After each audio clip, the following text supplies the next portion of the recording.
once you Okay, so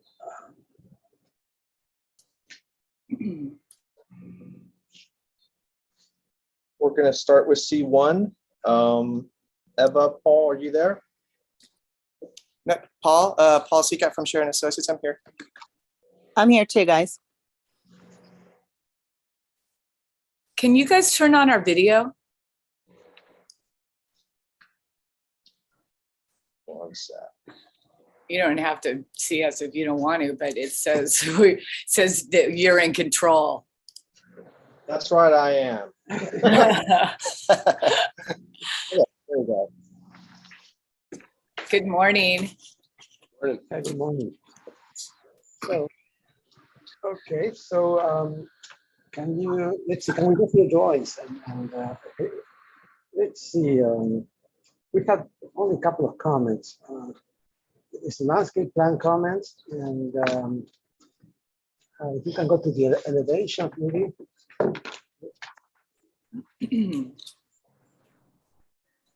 Yeah, so one was about the comment about study the garage doors. I'm not sure if it was a question about the Yeah, glass. study the garage doors. So what's your answer to that? We studied them. We just liked them. We didn't change anything, did we? Yeah, we didn't change anything to the garage doors. I think We liked them. And you want to keep them? Okay, all right, very good. Another comment on the consider lowering the louvered trellis. I think We did that. Yeah, so we lowered right there the louvered trellis on the right side, same elevation. We made, I think, lowered it to match the height of the gutter, so we lowered it to do that on that elevation, and also on the, I think it would be on the north elevation as well. We lowered it to match that elevation. okay. Yeah, there it is. Okay, so there was also a comment about add wood detail to gable end on west elevation. Yes, it's on the west. It's on the west elevation at the very top there, at the gable end. There's a Is that- horizontal exterior siding. We didn't have that detail before, so we're matching it to the front of the house on the, Go to the new one, to the proposed. there it is right there, yeah. Okay, very good. So 2 out of 3 ain't bad. Okay. Landscape. Provide more detailed landscape plan. Yeah, so Robert is not in today, but he provided the landscape plans on the L sheets towards the end of the plan set. Okay. There it is right there coming up. Yeah, so we have more of a complete landscape plan with irrigation and planting. Okay. And So all the hardscape is all new also? Or yes, jacuzzi and all that is all new? Yes. Well, that looks pretty cool. So then this is here for final also? Final Yeah, approval, yeah. I can say, yeah. I have a question. So, I have a question about that. Does that type of landscape qualify as permeable? yes. It does because of the space between the slabs. Yeah, and there's a certain formula or, the size of the pads in relation to the width of the joints. So that looks to me like it's permeable. And you need to put over I am inches so of sorry. I crack don't and know stuff where like that. No, not necessarily, yeah. I Okay. looked up from the giant, I would have All thought right. earlier. Can we check to see if there's irrigation and reload and all that? yeah, it's on the, I think it's on next sheet or Yeah. yeah, it's irrigation plan. Irrigation and then water efficient landscape worksheet. Okay, yeah, looks good. Planting, is there quantities and sizes and all that on that first page? I believe so, yeah. It's on L 1.0, I believe. Yeah, there you go, there's the schedule. Quantity, size. Let's see what let's try this. Okay, very good. Landscape looks good. Okay, so we're ready. We'll do that at the main, at the full board is here. Let's move on to C2 has been postponed, right? Or not? C2's been postponed. So we're going to C3, Guichon, that's Mr. Spencer. We have Are we done? So Did we receive final? Yeah. That's nice. Yes, excellent work. Yeah. And you will, we'll announce it when we get to the consent items, but you don't have to stick around. With congratulations and everything else. Thanks, guys. Have a Thank good you. weekend. Have a good weekend. Thanks, Chris. Thank you. Okay. Okay, because Luis, I basically have no comments. One is that the project is acceptable. In two, that you need to confirm that the project meets high fire standards. That's what we had. Yes, when I designed it, I used the high fire standard sizing for the decking. So we've got 2x decking over the 6 by or 4? yes, and our main beam is a 10x. I'm sorry, 8x10. And the columns are concrete. All right, yeah, look at them before and it looks like perfect. So I think we're ready to.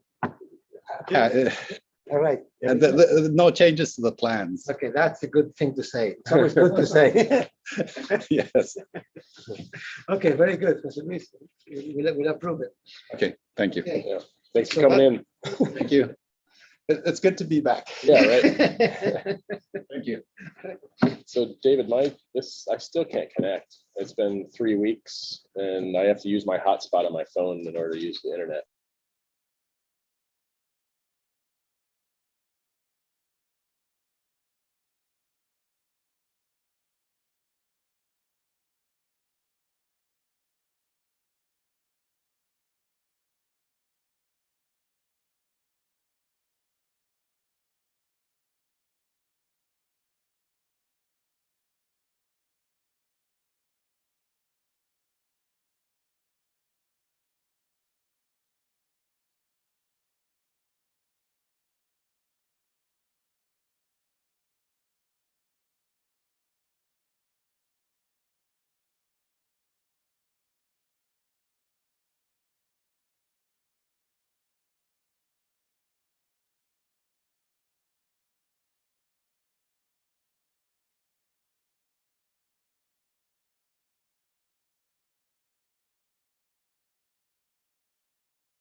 Enough complaining, guys. Sorry, we're still getting this. Okay. We had to struggle through like. Go ahead. Okay, so we'll now call to order the S-Bar meeting of June 17th, 2022. Beginning with item number 1. It looks on. Item number 1, public comment. If there's anyone from the public who'd like to speak on an item that's not on the agenda for today, then please, there's nobody here and there's nobody in the attendees, so that's not going to happen. Item 2, agenda status report. So I'm not seeing any input come through for the audio. Okay, can anybody out there hear us? Say something again. Something again.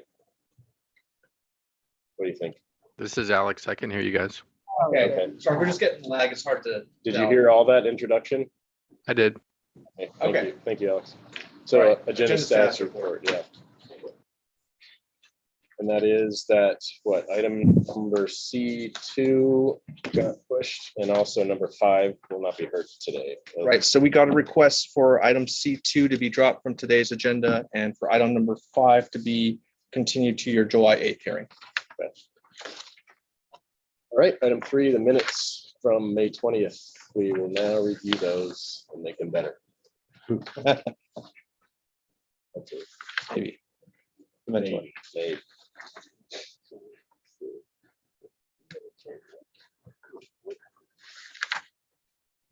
Just to confirm, we're looking at the June 3rd, right?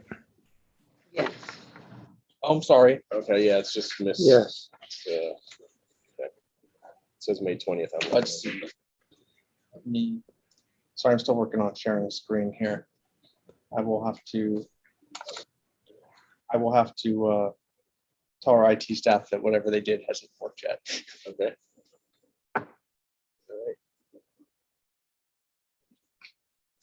You know, let's see, item number 1, E. It says, deck waterproofing detail, comma, extend sheet metal up, yeah, delete the word and. Looking at, Big deal, but No, I think you're looking at today's agenda, maybe, right? No, Minutes. that's all right. Item number 1, The letter B, minutes, the minutes, yeah. on the minutes of June Okay. 3rd. What was the comment? well, delete the word and on item number 1 on the Letter 1B. B. It says specifically deck waterproofing detail, extend sheet metal up the wall. It doesn't need the and in there.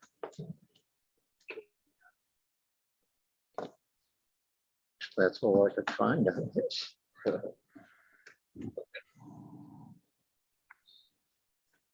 Okay, I think 4 has a lot of more. Has it been through the other ones already? Number 3? Oh, I guess I can't review that one anyway.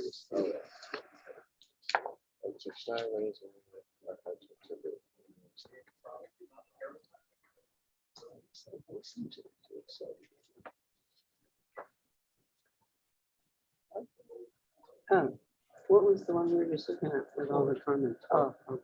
Okay, so 4. So 3 is okay? Yeah. looks like Yeah. it.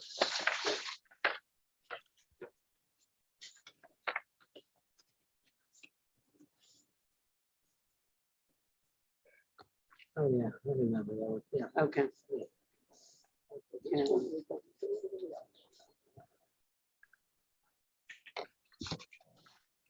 I've driven by this a lot.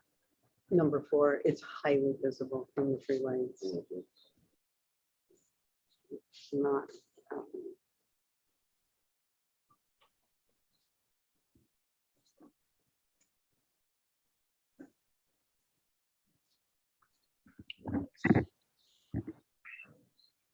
I think for E, we could just put additional shading.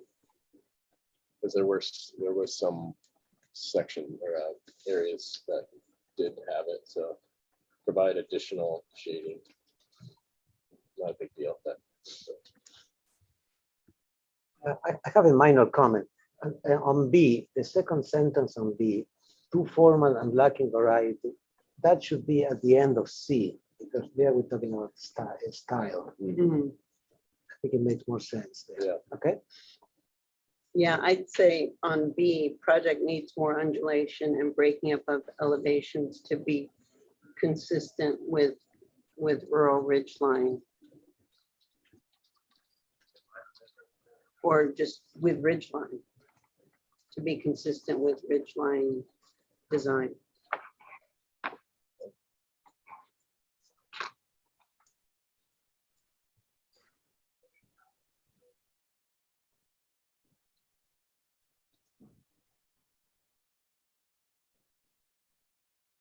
So for F, restudy plaster balustrades. Nothing specific there to do what? Yeah, well, the long unbroken balcony railings. Right. It's just make it look commercial. Yeah, going yeah, on what and on. about putting in looks like a hotel? It does look like a hotel. Yeah, we said that a couple times. Yeah, we said it multiple times. Yeah, well, okay, it's covered like this. We study plaster balustrade, semicolon. It does not look residential in character. Oh, you're so good, Alex. Nice. The more polite. It does not look residential in character. Good job.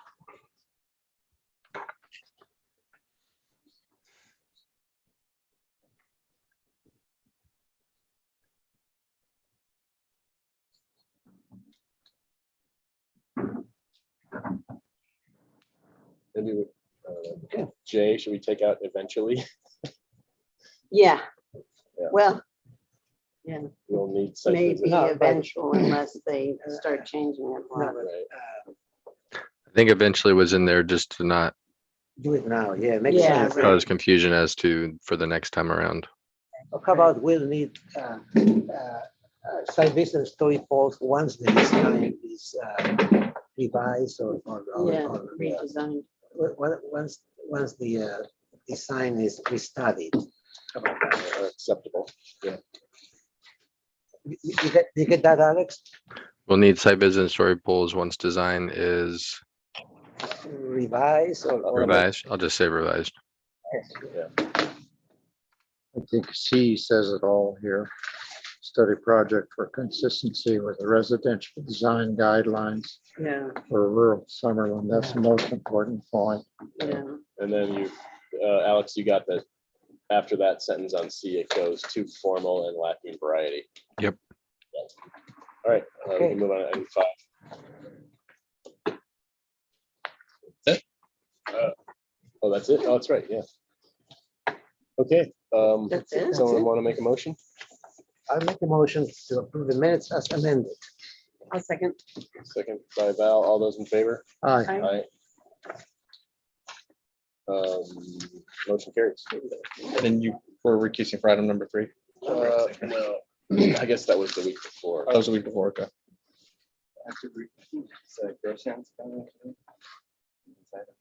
Uh-huh.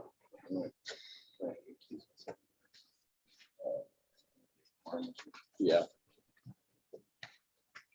So technically, I have a contract with them. Oh. So we have to sign it. Same for me. So did I get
not here, and I have to recuse myself from item number 3. Anyone else? So we're driving without landscape architects. Oh, Yeah. wow. Just being left up to the architects, no Oh, man. landscape. Okay, all the trees with 9 eyes. All one of them.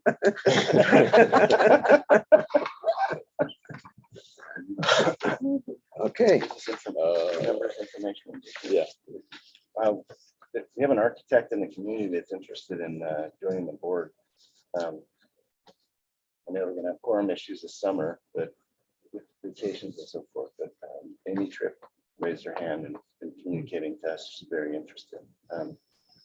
So we Yes. have an opening? We have an opening? No, We don't, we just just have a, she's interested. So the first time we've had Oh, one. oh, oh, Yeah, right. Usually it's the other so way. if anybody wants to quit, that's the time. Oh, okay. Oh, I got it. Okay, okay. Well, the other thought I had is, can we have an alternate in case we have a quorum issue ever? Anybody ever wants to? Yeah, that's a good question. I remember that being done on one board. You're gonna bring it to up the chain of command, right?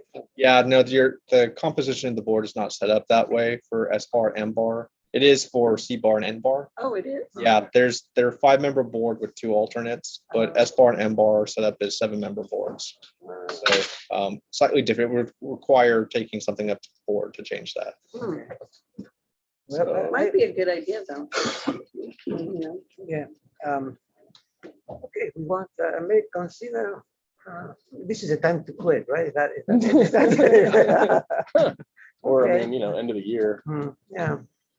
Yeah, she's not, she understands that too. But Right. it's the first time we've had anybody say they were interested. Yeah, and you said it's Amy Tripp. Tripp, yeah, you guys know her. Yeah, she was at the, She was the chair she was there. in the ABR. in the Yeah, she was city, the right? chair for a while. Yeah. Yeah. I think 2 terms, I believe, right? Did you ask her why she wanted to be on the board? Yeah, what's her Or what problem? is that? Is that Do because something because like that. we Something did wrong we with did her? pay and the city did not pay a penny? Is that the difference? Because it's a Question for the ages, Chris. Just doing it for the money. She's excited about making it. All right. Obviously. That sounds good. Okay, so no one else has anything else to share. Okay, moving on then. Item 5, staff update. Alex, do you have anything? I don't really have anything. Nope. So I do actually have an update on something, and Alex already knows what I'm going to say, probably. So I just, so I did actually, so Leah was supposed to come back on the 29th of June. She has actually submitted a resignation as of last Friday. Oh. She's going up to clerk of the board. It's a promotion. So I told her that when the S bar is meeting in person, that she should come down. Where's she? Say hi. So 4th floor. She's moving up. What's she Moving got? up. What's the job? Yeah. It's similar to what she does now. The air is thinner up there. So are you going to be our permanent guy? Hopefully not. Oh, come on. I mean, not that I don't enjoy it, but I just, I also like taking vacations and stuff. Yeah. So, I mean, we're going to be looking for someone new, and so we'll get you someone good, but you'll be stuck with me for a while. Okay. That's good. All right. Yeah. All those in favor? I- All right, so thank you for the update. Consent agenda, item 6. Okay, so we had 2 items. I see one, the 1095 Colleen Way, that approved as submitted, and C3 35 San Roque Road, also approved as submitted. I make a motion to do that. I'll second. And all those in favor? Aye. Motion carries. All right, good. Let's move on then to our standard agenda. Beginning with item number 1, Rivera parking. Request of CAM Land Use and Development Incorporated, agent for Felipe Rivera, for preliminary approval of an existing residence parking modification to allow the replacement parking for the main dwelling to be located within the front yard setback. Existing garage to be converted to an ADU under a separate permit. This is located at 6821 Pasado Road in the Isla Vista area. Last heard May 6th of this year. We have applicants here for this project. Hi, good morning. Morning, please state your name for the record. Hi, my name is Lauren Nichols. I'm a consultant with CAN Land Use and Development. Thanks for having us this morning. Okay, welcome. I'll go ahead and read the 2 comments that we had from last time. And they are as follows. Modification to front setback to accommodate parking is acceptable.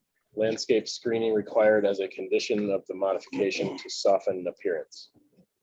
So why don't you tell us how you've addressed that? Sure. So yeah, thank you for the productive meeting last time around in May.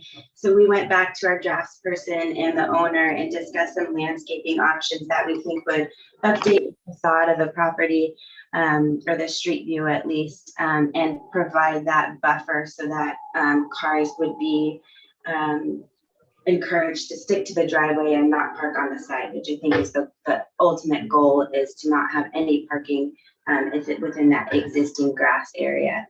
So what we did was we incorporated a ficus hedge along the street frontage, as you can see, to kind of the top portion there. And that kind of ties in with an existing hedge that's along the side. We also took into account, if you look at the small box to the right-hand corner, to make sure that the visibility is okay in terms of pulling out of the driveway and cars passing back and forth. So we did not include that hedge on the right-hand side, so that visibility can be maintained. Then we also incorporated, per the last comments, some vendor board along the edges of the driveway, and then put in some mulch on the whole property, as well as some native plantings throughout, so that hopefully it's a drought tolerant, like flowering plants are proposed, and that everything is. Hello? Yeah, just give us a minute. We are having technical difficulties, so we have not heard you for the last 2 or 3 minutes. Oh no, okay. Now we're back online. I So, bet it was your best work that you just yeah. gave. So I don't remember where you left off, but I think it was just started talking about the parking modification. Landscape plan, yeah. Take it from the top. From the top, yeah, now I'm having a little bit of trouble hearing, so can you hear me okay now? Yes. Let's try that. That might be better. Yes. Okay. Sorry about that. Feel free to stop me before I go on rambling if you can't hear me okay. Give us the clarity.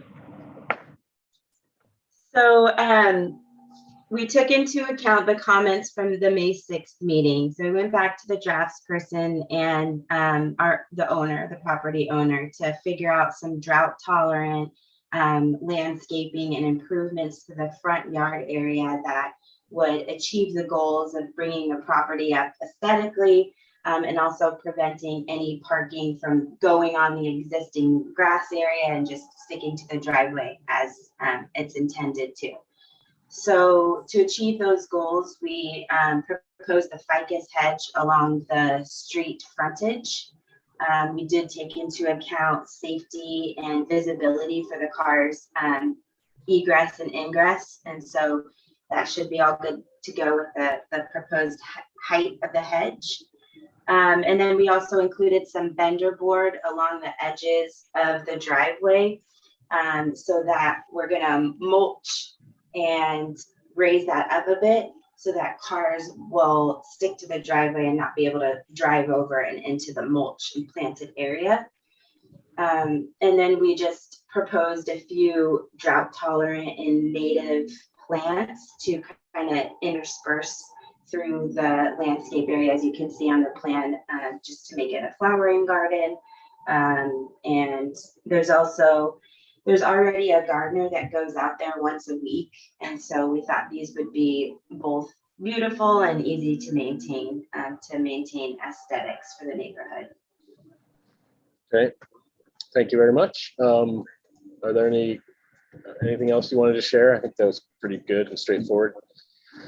Yeah, that's pretty much it. Maybe just one thing is that in the parking area, our original modification said we're going to be encroaching 2 feet 9 inches roughly into the setback. And that was based on large standard parking stalls of roughly, 15 feet by 8 feet. And so we actually plopped the size of a typical car in there, and it's even smaller than that. So I think that we have plenty of room to accommodate the parking, and we're typically not encroaching into the setback very much. So Okay. yeah. Can you go back to that landscape plan? I have a quick question. And so we'll move into questions here from the board. Where you're showing your hedge and that red, dashed line, is that the property line, or is that the edge of the curb or the roadway? Are you talking about the line that's on Pasado? Yes. Let me go up, David. Yeah, where it says Bender board border. Is that and that red line, is that the curb or is that the property line? I believe it's the property line. I would have to double check with our drafts person though. Okay. So any questions from anyone? Yeah. Any other hedge only in the front on one side, not on the sides, not on the right-hand side either? So the hedge, there is a hedge proposed on the right-hand side. It's shown there. I do see a little bit of a mistake here. I did want that hedge to go all along the property line. It's pretty tight in that area though. There is an existing mailbox. And so we didn't want to cover that or provide any view issues. So for right now, we just have it along the fence, along the, not going all the way down to the street, but there's flexibility there. The photograph beside it. Yeah, there's one on the, I think it's the second. Yeah, that one. Yeah, second one. second one. Yeah, that Yeah. one. Enlarge that one, please. Make it really large so we can see that one really well. Yeah, Okay, there you so go. I think that there is no sidewalk, right? So Right. maybe I don't know if you're allowed to put a hedge on it. It's or not an appropriate. Uh-huh. It's not really an appropriate landscape design, but we'll get into that. I just Okay. want to get All through right. any other questions Okay. from anyone. Yeah, I mean, why do you need these aprons on each side if they're going to back out into the street?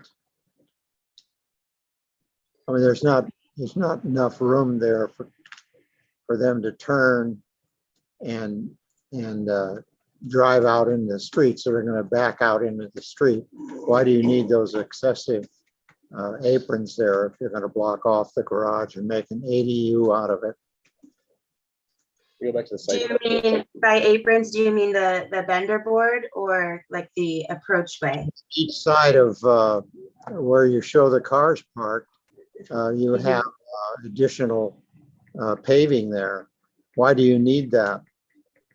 I don't think there is. Are you changing your curb cut and apron? No, we're not proposing any curb cut changes. Okay, so it's same Well, at the street. they have if you go back to the drawing that shows the landscaping, yeah, you have a different configuration there. Why do you need this excessive paving on each side? Yeah, so on the right-hand side, do you see, okay, so if you go back to the previous. This one here? Yeah, and then over here. Yeah. Well, that one exists now. That's the entrance to the ADU. I mean, this is going to be converted. I believe now it goes like this. I think it's a little bit more maybe for the third car. I don't know. I'm not sure that's objectionable. I would imagine it would be for the third car to park, but well, yeah, it seems that it's really going to be 4 cars parked there instead of 2, which is excessive. I don't think 4 cars could actually fit in that area. Then why do you need this excessive paving there? You can't see this. Yeah, there and there. Here and there. So on this site plan, the owner did request to kind of square off the paving on the right-hand side, so that it just makes more sense. If you go to the Google view, or the site photos, either one, you'll see how the driveway kind of curves in towards the front door, and that car is parking straight ahead. And so the owner did request to square that off so that it is just more in alignment with and creates a little bit more parking area. So we did include that. I think it's like roughly a 1 or 2 foot in. Hello? Yeah, so we're having problems again. Just give us a minute. Or actually, we can kind of hear you through my laptop. So go ahead and give us your answer again. You said something about squaring off. Yeah, so the owner actually did request to square off. If you're looking at the property where that black car is parked, just to make that a straight line instead of it curving to the right towards the ADU. So in this version of the landscape plan, that is reflected. So that would change the curb cut? It wouldn't change the curb cut. It's only like it's just squaring it off instead of the driveway going around to the right. So right where that black car is, so it's like a very small triangle of concrete that he was hoping to just square off in that way. Well, I think it's an opportunity to increase the landscaping, which will offset the parking in the front setback. So I think that these aprons on each side could be eliminated. Okay, so Let me turn that off. okay, I think we're back with audio. Sorry about that.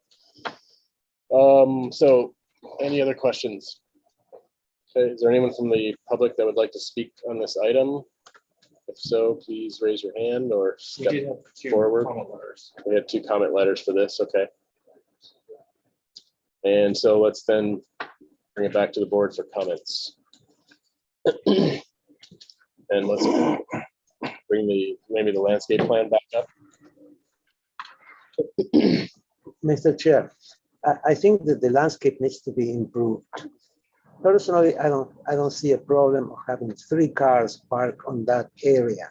It's already paved, but it can be slightly modified. You can have 3 cars back out, and it's ideal. There are a lot of parking, a lot of problems all over the place. So, but the landscape needs to come up to a certain standard. It has to have some kind of a higher elements, and yeah, I don't know. It just needs something more than mulch and succulents. Yeah, that's my position. Okay, Val. Yeah, I think, in order to really give this a modification, the landscaping needs to be above average.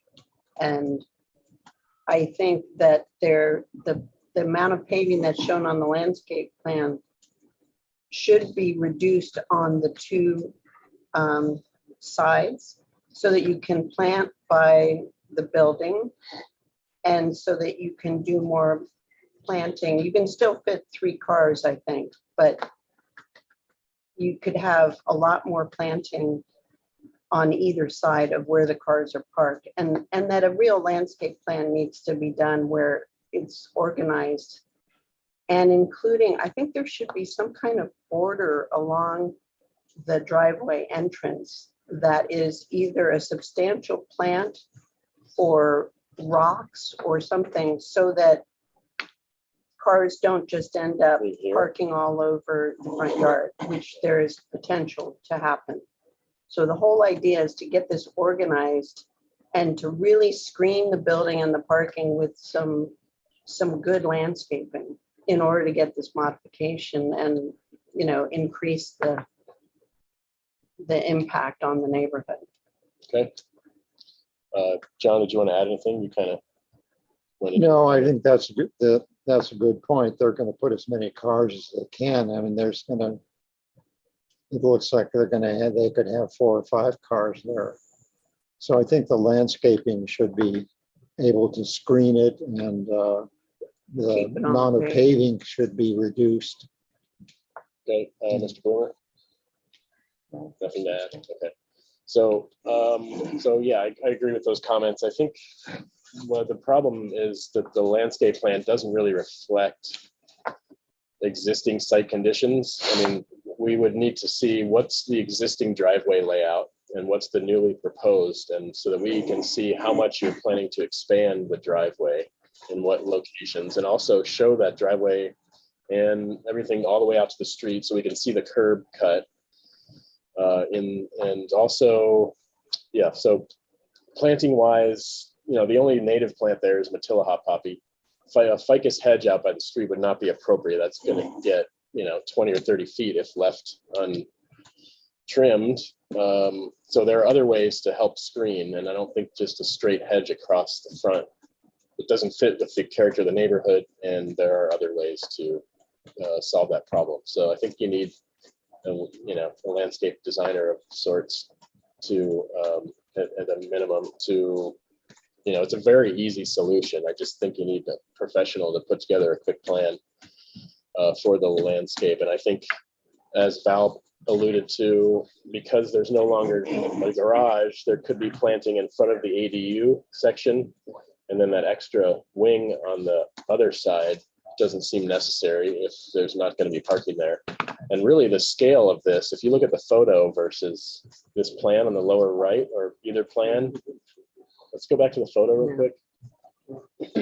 Yeah, it looks to me like if you see what the distance here from the edge of the property to the driveway, it looks to be about 4 or 5 feet. And if you go back to the drawing, and you know, that's more like 10 feet. So it's just, it's not an accurate plan. And so we need to see accurate site conditions, and existing and proposed, and then a more substantial landscape plan or a better organized landscape plan. I don't think that the vendor board solution is really a solution unless it's going to be a foot tall. You're not going to want to raise the elevation of your entire front yard a foot just so people don't drive up in it. So there are other ways to keep cars off the lawn and make the parking work. Okay. Thank you. So I think this is here for preliminary approval. And so I think if you get all your ducks in a row, you could return to full board for prelim and final. Yeah. When you're ready. Does that work? Can't do that. Just need, because this is a mod, just need preliminary. Okay, so one more round then. Yeah, and get it more professional, please. Yeah. Okay, so sorry, just to kind of zoom out big picture, I just wanted to emphasize that, you know, the client first submitted the ADU application almost 1.5 years ago now. And we were told in September of 2021 that we couldn't park within the existing setback. So we're approaching 9 months of this process with getting the modification in and going before you. And this is a very expensive process, as you guys know. And so I agree that the site plan needs to be fine-tuned so that it is clear what is existing and proposed, and we can absolutely make that change. That's on me that I didn't catch that there's a little bit of a difference there. However, in terms of, you know, making these adjustments and coming back, I want to emphasize that these are significant landscape costs that wouldn't otherwise be necessary to provide in a typical ADU permit. And so, you know, we really tried our best in order to meet your comments and to put those into the design. And so I feel like I need a little bit more specific direction in terms of what you guys want to see on the landscaping, because if I'm hearing to reduce the concrete area and add more landscape, that would make it even more tight for cars to fit in there. And so I think that reducing the concrete area and putting vendor board just pushes more parking out onto the street. And so I want to be clear with number one, what landscape you want to see in there, so we don't go around and around with this comment. And number two, do you want to see the driveway in this fashion where you can definitely fit the 2 cars and they're not going to encroach into the landscape area? Or do you want to see, I don't think it's appropriate to do less driveway. If you see on the site photos, it's already very tight there. So just Well, my- looking at the plan, it looks like you could fit 6 cars in the driveway. So that's why there's a problem with the scale of this drawing. And in terms of giving more direction on the landscape plan, we can't design it for you. That's what we're saying, is that you maybe need to get a landscape designer involved, but you. Yeah, I think that's the requirement, really. I mean, the request to have a professional landscape plan. We're not giving you a hard time. The only reason you come here is because you need a modification. Otherwise, you just go to the building department and deal with building. You're coming to this board because you have an existing condition that requires a modification, and that's the process. We are asking for landscape to respond to mitigate the modification, and it has to be a professional landscape plan. And what you have is not really very professional. Yeah. Excuse my harsh words, but if you want to communicate clearly, I think that's a clear message. Yeah, and you don't necessarily have to landscape the whole front yard. It's really about screening. And so And organizing the cars so that they don't, the photos reflect what's really happening, which is cars all over the front yard. Right. So for the landscape plan, I mean, you're going to need to show eventually plant sizes and quantities, and botanical name. Purple sage is a very general term. There's a lot of purple sages. Ficus hedge is not an appropriate plant for out of the street, as previously mentioned. So, a decent landscape designer could turn this around in half a day, and they should know what we require, and that's plant sizes, quantities, irrigation requirements. It's probably just drip. Is there existing irrigation or not? The way that it reads right now is just says native drought tolerant plant material, and there's some blobs around, and we don't know exactly what that is. We know which plant goes where, and so again, plant location, size, quantity, what you're doing for irrigation. Okay, so you guys are looking for a full-on landscape plan with potential for irrigation as well? Well, if you're going to put plants in the ground, they need to be irrigated. So does the property have existing irrigation? If so, you can retrofit maybe the existing valves with new drip lines. But yes, that's the requirement that we have for any project. Okay.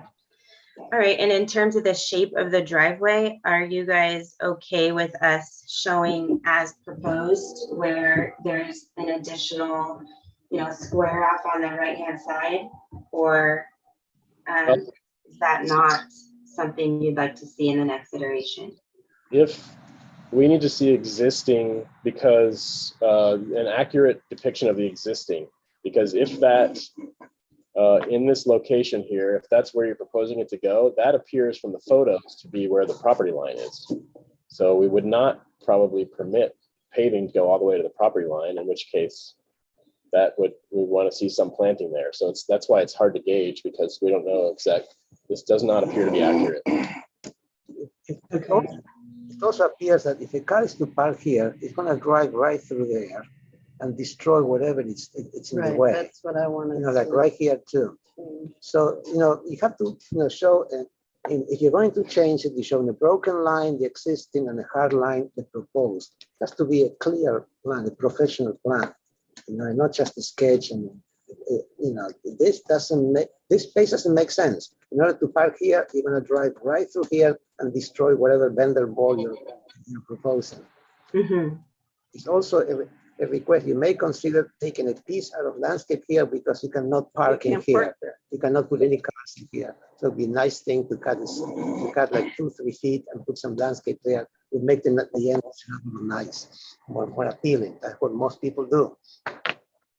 Understood. Okay. Well, thank you for your comments, and we'll get to work on this and hopefully be back in 2 weeks. Okay, we'll see you then. Thank you. Thank you. Moving on, item number 2, Buenrostro addition, request of Amy Taylor, architect for owners Ophelia and Mario Buenrostro for preliminary and final approval of a residential alteration and addition, including an addition of 1,400 square feet to the existing residence and 588 square feet of covered patios and entries. This is located at 4441 La Paloma Avenue in Goleta. Last heard February 18th of this year. Are you there, Amy? Hi, can you hear me? Yes. Yes. Great. Amy Taylor, architect for Ophelia and Mario Buenrostro. Thank you. And do you want me to read through these comments, or do you want to take them one by one? I apologize. I don't have the comments in front of me. So yes, read them. All right, I'll just, they're not too long. Yeah. Comments. A, project is acceptable. B, consider extending roof over patio doors on east elevation. When we go through that, to see what's happening. Yeah, okay. We'll do these one by one then. Why don't you just show us the east elevation? Actually, there's added scope of work and drawings. I almost think we should start on page 2.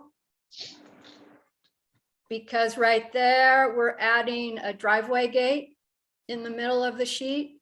Okay, then if there's other changes, I'll just read through all these comments and then we'll have you present what the changes are. So consider extending roof over patio doors on east elevation, provide skirt under deck, consider recessing the windows to the maximum extent feasible, provide site sections as necessary to communicate design intent, study roof transition where south hip roof meets west gable. It appears awkward. Provide landscape plan with foundation planting around house. So take it away, Amy. Okay, so here on the current sheet, we are showing a wrought iron driveway gate with stone-faced pilasters. It'll be a sliding gate. I have not gotten feedback yet from the fire department. So I don't know if their input is going to affect the location. Okay. What do you have between columns? Pardon me? Width between columns? Oh, it's over 12 feet. Okay. I think on the plan up there, it says 12.8 or something. I just noticed. All right. Next. So go to the next sheet, please. So here's the site plan. I may have shown it originally rotated 90 degrees, but I turned it to fit more onto it. So north is to the right of the drawing. So out the front door, we're going to have sort of a small garden space with stone perimeter, and on the lower edge to the east, we're going to have some stacked stone and or what are those landscape block systems at the parking. And I believe those details are showing on the next page. Yeah, so here I have 2 details. Over on the left is a stacked stone option, and a little bit lower on the sheet, if you could scroll right here. So at the parking space, I wanted something a little bit more stable with the stacked block, Allen block. And typically I like the rusticated, tumbled block for those. Next page, please. We have just gotten our soils report in, and this grading plan is over excavation in the shaded, the gray shade. It's fairly accurate to the soils report. My quantities actually may be a little higher than the soils report asks for, so that's good news. And then the hatched area is, we'll do just a little bit of grading along the driveway to create the fire department hammerhead with a slope of 5% maximum. What I found is that there's about 9-inch maximum change. So it's really just going to be some scraping and transitioning to create that slope. Next page, please. So the finish grading plan, not that interesting. And the next page, please. The floor plan has really not changed from when you last saw it. Next page, please. I've added window and door schedules and the types. Next page, please. Some of the building sections. The lower section there, section BB, that's actually cutting through the patio and showing French doors into the living room, cutting through the kitchen to the left of that as well. And we will isoning the roof cavities so that we can have HVAC equipment inside of the envelope. We've got a couple of light fixtures shown here as well. All of those will be shielded from the patio roof structures. Next page. And then just cutting through, the top one is cutting through the opposite direction. On the left of that one, I'm proposing a little bay at an existing window to dress up that facade, which we'll look at it in a second. And then on the lower section, we'll do a false hip gable in the master bedroom to give them some lift in that area. Next page, please. Okay, so exterior elevation. So at the upper left, that east elevation, I did not extend the roof line over the doors at the laundry and master bedroom. I did add skirting to the deck. And I felt that they have enough covered outdoor space with that large covered patio to the right of that drawing. So it wasn't necessary to cover the second deck as well. And also you can see on the right of this east elevation, the short retaining walls around the covered patio, front yard, and then at the far end, the retaining wall at the parking pad. If you could scroll down a little bit, let's see, where are we? I don't think anything has really changed on the south elevation. Again, I've added the skirting of the deck. The north elevation has not changed significantly. And then if you scroll a little bit farther, this west elevation, I've resolved the funny little roof sort of in the middle of the drawing, just by reframing that piece of the roof with new rafters. So it's all one gable.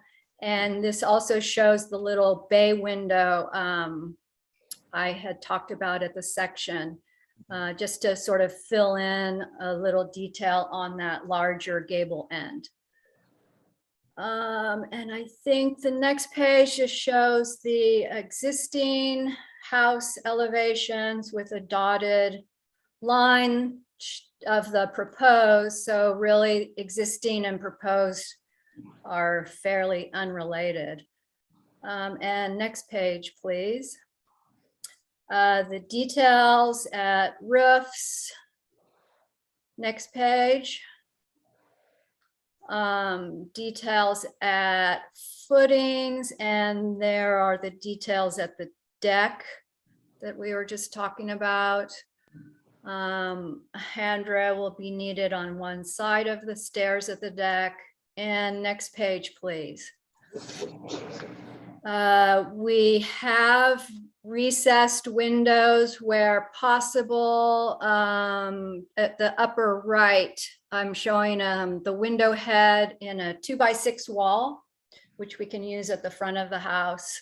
But typically the windows will be more like the drawing in the middle with a fairly flush exterior.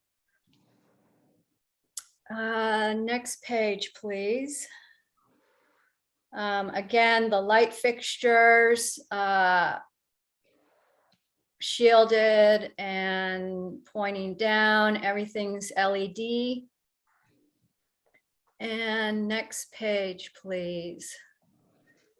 You may need to zoom out here. So we went ahead and did the Milo documentation, and on the next page, please.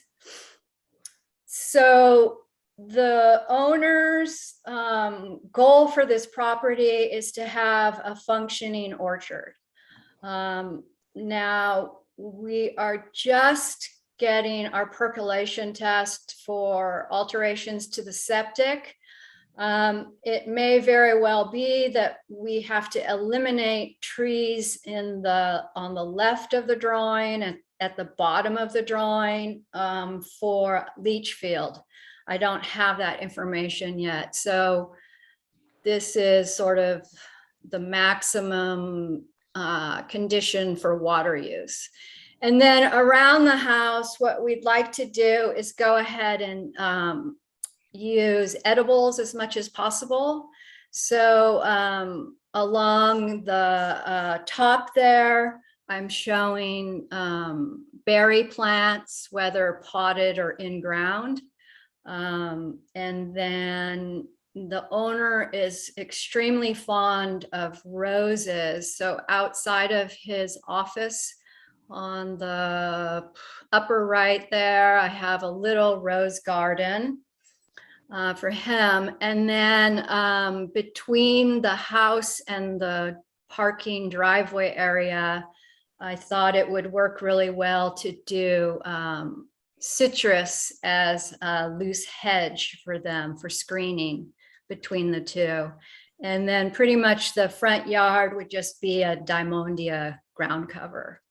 And then let's see, sort of in the middle lower outside of the kitchen and covered patio, we could do a vegetable garden again to, you know, go with their living edible yard as their, you know, they really want a farm here. So that's what we're going with.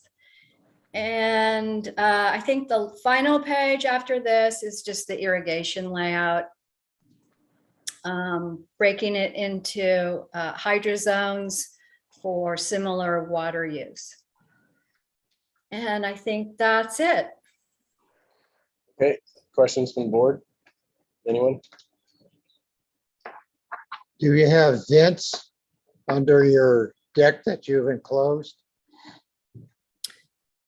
The deck, the deck will be framed with a gap between the ground and the bottom of plaster. Are you in a high fire zone here? I believe.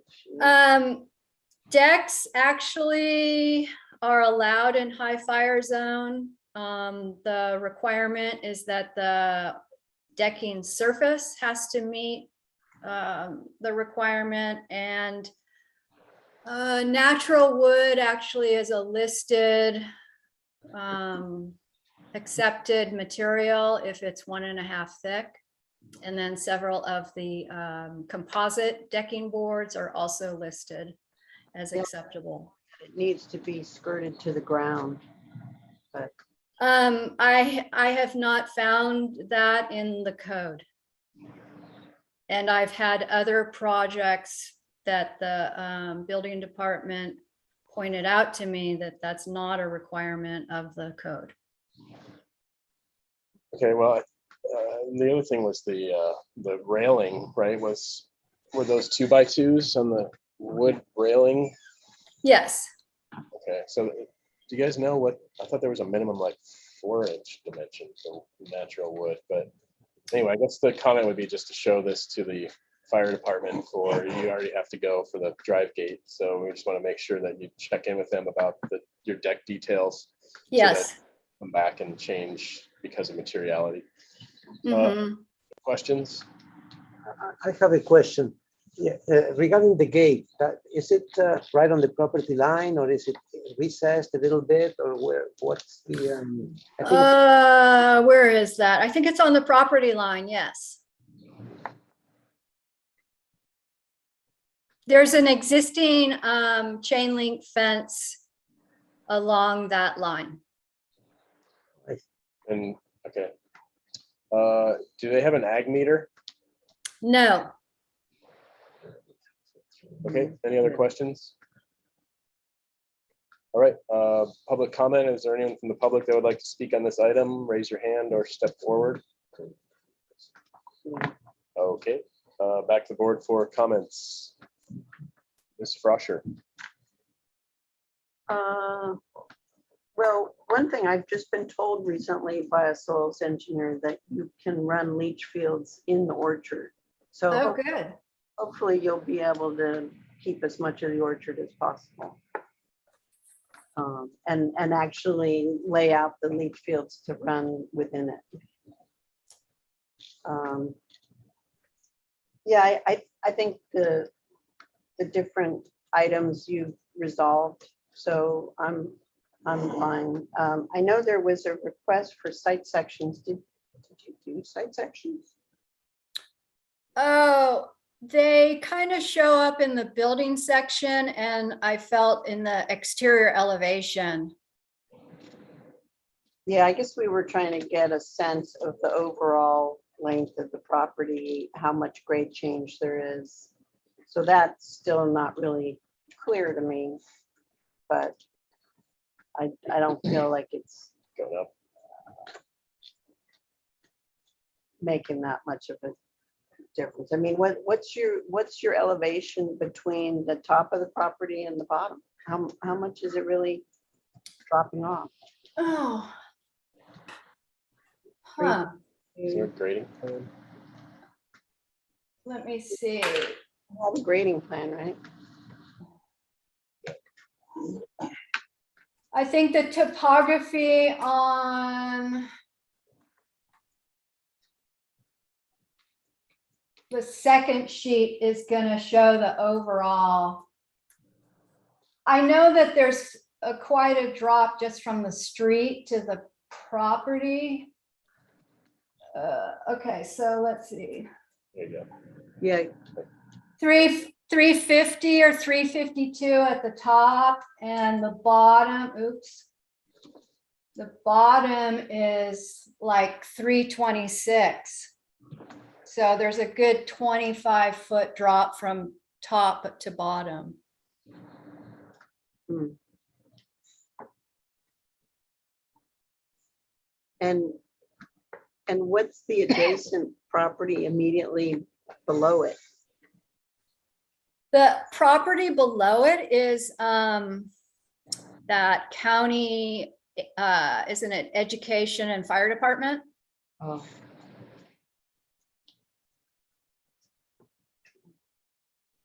So you do have a grading plan, right? Can you show us that? Yes. Go down a couple sheets. So this is the finished grading plan. Mm-hmm. So you have a big cut where you want the Allen block wall.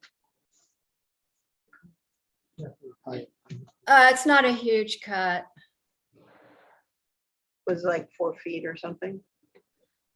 The bottom of the Allen block is 4 feet, yes, but the area needs to be prepped for soils, for expansive soils. So it's, you know, it's kind of getting down there anyway.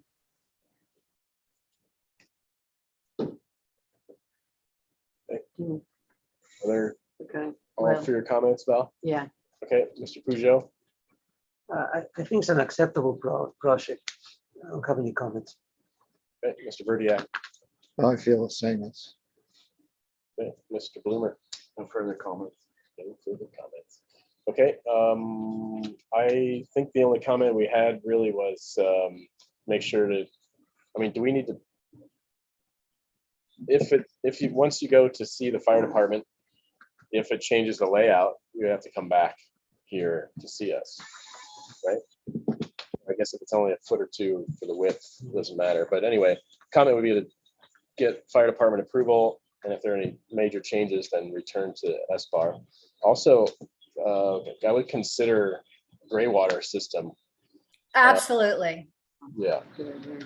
So Chris, this is Alex. As far as that comment about fire, you know, it's kind of hard to make that as a comment in terms of coming back to you with significant changes are made. You may want to think about just granting preliminary in return for final and consent or something after they've confirmed with fire.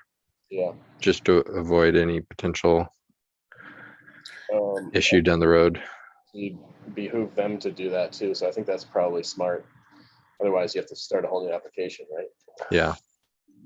So someone want to make a motion? Make the motion for approval, preliminary approval today to turn on consent calendar. The comments, there was one comment just about just confirming the with the fire department approves the project as proposed.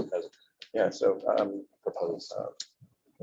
So I'll second the motion, so that would be the only thing to show, to be the fire department access, right? The rest is approved. Access and details on the decking. Details on the decking for fire protection. so amended. Excuse me, I don't think fire department reviews the deck. I think the building department is oversees the deck.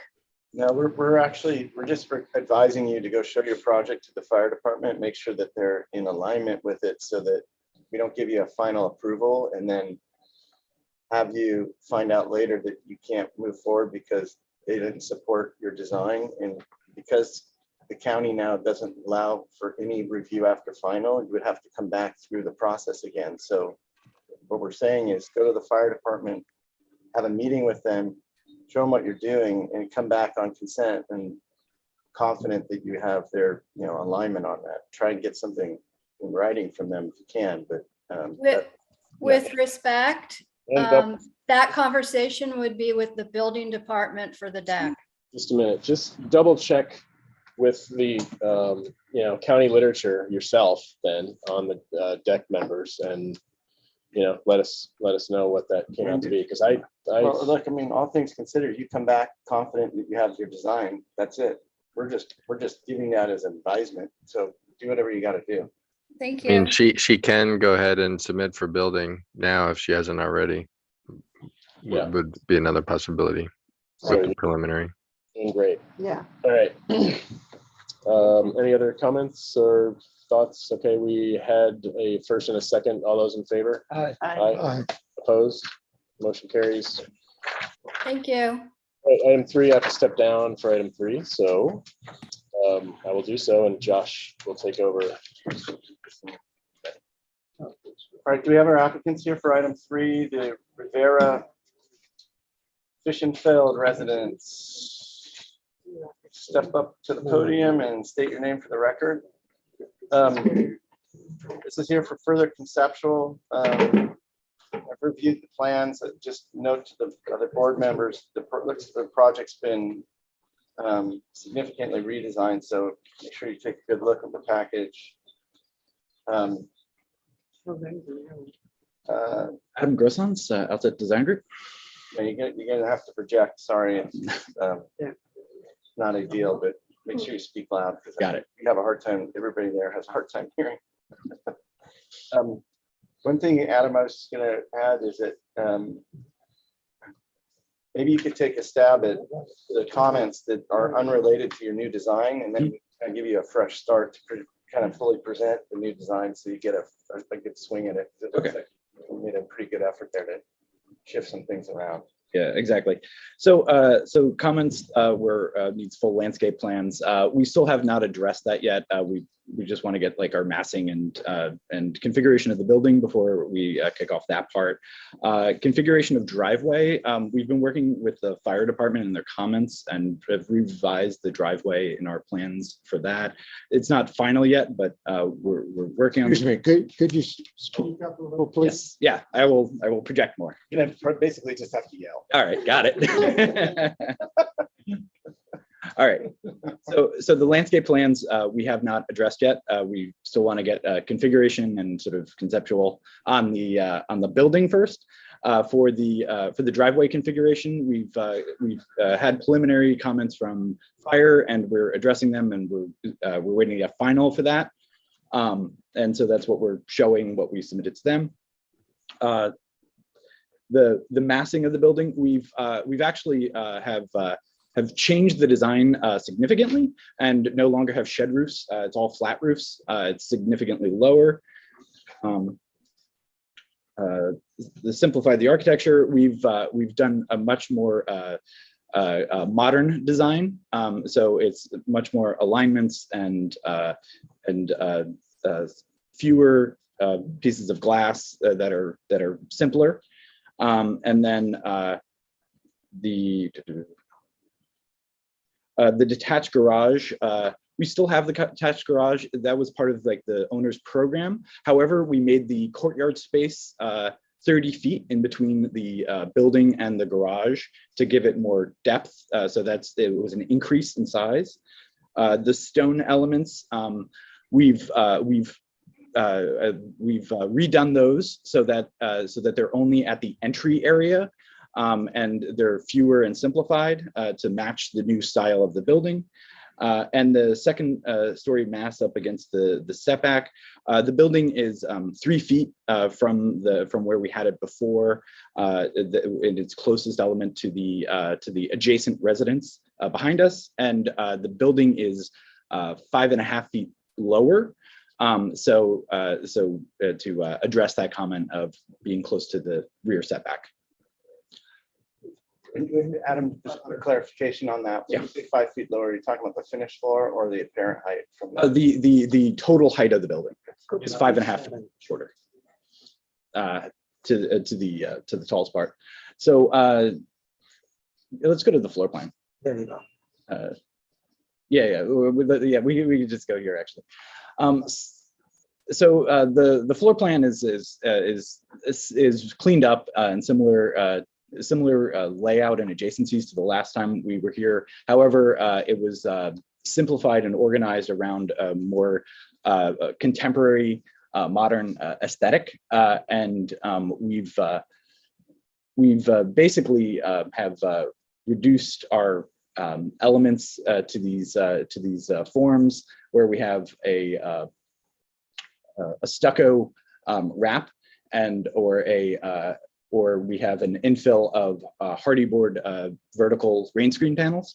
The materials are very similar to what we had prior. The client really liked those, but the overall aesthetic, in order to get our building much lower, we've done a contemporary look. In all of the elevations, you can actually see an outline of our original design to see how much we've actually reduced it. Yeah. If you go down to the lower, there's more perspectives on the next sheet as well. And so the perspectives of the development, and then also the adjacencies of all of the other residences are right there. the client to note also, the client has he owns like the property to the right, and it's a cottage that was mid-century last century, and it's 100% in a riparian zone. So that kind of that area or site is completely undevelopable now, and this house is like intended for 4 adults to inhabit. So if you could go back to the plan. All right, down. Thank you. So so as far on the right hand side, we have the driveway with the comments from fire to address that. As far as hardscape goes, we want to limit it to just the simple walk areas that we need, and 2 areas outside of the rear of the house itself, for the different little private patio areas. The client liked this idea of this sort of water feature that we had, and we're sort of playing with like these datum levels in our elevations, because the project is actually sunken down 3 feet into the grade at the left hand side, and then the overall site actually slopes. So we're doing a cut fill balance. We looked at reducing and pushing down into the site further, but the grading was a little intense, and we weren't getting balanced, and it wouldn't behoove anybody really to do that. So we kept the finished grade where we had it before. Yeah. Go back to the elevations real quick. Down, sorry. It's easier with the old page days. So basically we have these a couple of datums of where the grade was on the higher level that sort of represented the lower walls at the entry area, and the little reflecting pond at the entry that the client wanted. And I think it works well with this sort of like stepping, and then that stepping of the site also reflecting in the elevations. So like the balcony on like on the left hand side of the project, if you're looking at the south elevation, it reads higher because that's where we're showing our sort of our datum line of our roof, and then it lowers 18 inches. It lowers 18 inches on like the right hand side, and so does the roof.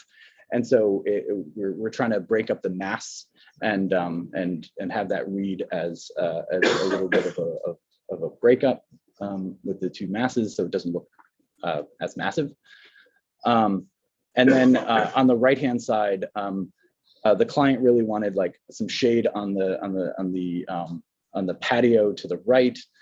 So with this wrapping element, we've provided slat shading elements that are that would be the exact same element as the handrails that go over, and then that relates back to the entry portion. We have these aluminum slats that are embedded into like the entry area. It kind of reads on the screen as a kind of a dark gray. Is there a laser pointer?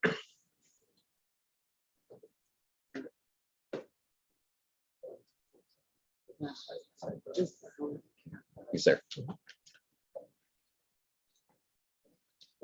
Oh, there we go. So yeah, that works better. Now we don't have to like. All right. So basically, we have like aluminum handrails, and then we have the same system would basically be an applique applied to the rain screen in that area, and those all line. And then in this area here and this area here, we have like a slat shade system to sort of shelter that patio portion of the building. The garage itself has been simplified. The size of it is as far as footprint goes, is the same as before. That was sort of predicated on program, but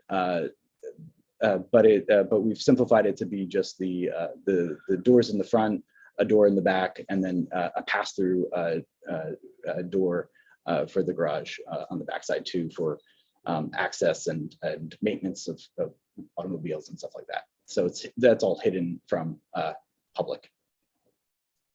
Go down to the last sheet, and yeah, so and so here's some perspectives on it, and our grading, preliminary grading of like our cut fill of how we're doing that. Questions from the board? Yeah. Do you have a landscape plan? We do not have a landscape plan yet. We're waiting until we. All the materials. I didn't quite get the materials. Is it plaster or is it what is the gray area? So the gray area will be a stucco, like plaster. A cement plaster, painted gray, I guess. Yeah, like a gray. And the wood is what? What kind of? The wood will be a cement board, like hardy board, green screen. And the stone would be what? The stone is a natural stone. That's a veneer. That's like a gray stone. Like flagstone or like. I have the sample in my office, but okay. It's not a flagstone. It's like a split face stone material. And the railings, you said they are aluminum. Is that what you said? Yeah, they're an extruded aluminum profile and basically those are also applied to this area around the entry as well as a clipped rain screen. They come in both an extrusion that's like all one piece, or it's like a U and it's a clip so that it could be like part of the rain screen. And here where you showed, it seemed like a mistake, but maybe it is like that. It doesn't look like a guardrail height. No, it's you're actually your feet are low. Yeah.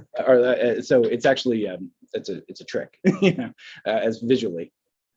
Okay, and the edge of the roof is that like you have a very, very, very, very shallow parapet. You look at the membrane, it's going to wrap over, and you have. How are you going to detail that so you don't have like a exposed coping, or how do you think that? Yeah. So that detail right there, it's going to be very visible. Yeah. So I have a detail actually sketched out for it. I didn't make it presentation worthy, but the way I was going to do that is the edge of the roof. It was going to be an integrated gutter. On the outside, it was going to be a plaster parapet edge, and then on the top, we're going to do a tapered insulation that goes from like the ridge in the middle of the roof and goes down towards the sides, and we're going to do it in all directions. So it always tapers down to the edge. You have like an interior gutter all around. Yes, and well, we have a rain. Well, for the most part, it's all rain screen. So that's all going to be happening kind of outside of our membrane. Okay. Or over, or in areas that we have, like here, it's an overhang. So that's going to be an overhang. Okay, and here, can you blow this up a little bit, David? Yeah, like this area right here. Yeah.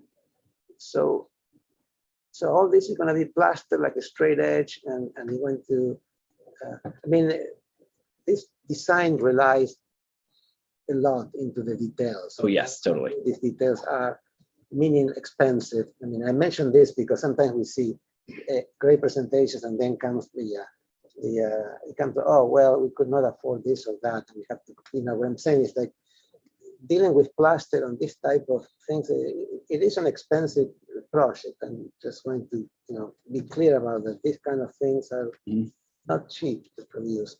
Anyway, okay, that's commentary. Sorry, I'm done with this. Any questions or commentary? Okay, any Any members of the public wish to speak on this item? Do you have anybody online or any letters submitted on this? I don't think so. Okay. All right. Having heard no request for public testimony, I'm going to move back to the board for comments. Why don't we just move down the line? Valerie, you can start. Well, I think you've done a lot to address the comments from before. It looks like on the page of the elevations that west and east are reversed. Isn't that the west elevation, the one that's called east?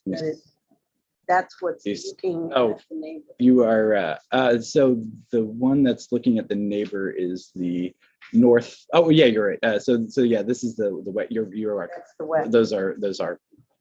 Okay. So, yeah, I don't really have any other comments. Mr. Peugeot?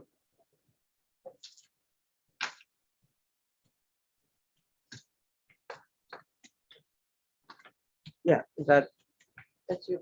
yeah, oh, okay, yeah, yeah, like, I think the project has improved a lot, but as I said, it relies heavily on the details. It's hard to figure out exactly what this project will turn out at this point. Depends a lot what the materials and the details and the textures and so forth. With excellent quality detailing and materials, it could be very, very nice project. Otherwise, it could be difficult. Yeah, Those are my comments. Mr. Bertian. Well, I concur with those comments. I think that the towards the back, which I guess is the north, and to be the west side, I think that could use more undulation in there. It seems like it's the plane, it's a flat plane. And I mean, it's come a long way, and it could be, it's going to be a much more successful project. But I still am concerned about, just the slab-sided thing there. I mean, could there be more variation in the elevations there? That would be my comment. Well, first I want to congratulate the owner and the architect for working together to kind of solve a difficult problem, and it takes a couple swings at this, but it's not often that we see people make a good faith effort to really dig in and redesign something and rethink it from a strategy standpoint to this level. So that's really appreciated, I think, from the board's point of view. I think it's a nice example of how, like, using a contemporary architecture that you started with has really kind of a boundless set of rules that you can apply, still keep quality, and like Alex said, there's a high quality kind of design being promoted here, and then you're able to use that contemporary design to make some moves that actually, I think, helps us conform to the neighbors' concerns and into this, and it still looks like a really cool project. It's nice. I mean, I know it's not a good architectural term, but it's a nice project. And I really like the solution you have with the small garage. Seems like it still maintains the functionality that you were looking for. And yeah, I agree with Alex, but I think your next step is really just to get your material palette right and make sure it's tuned in.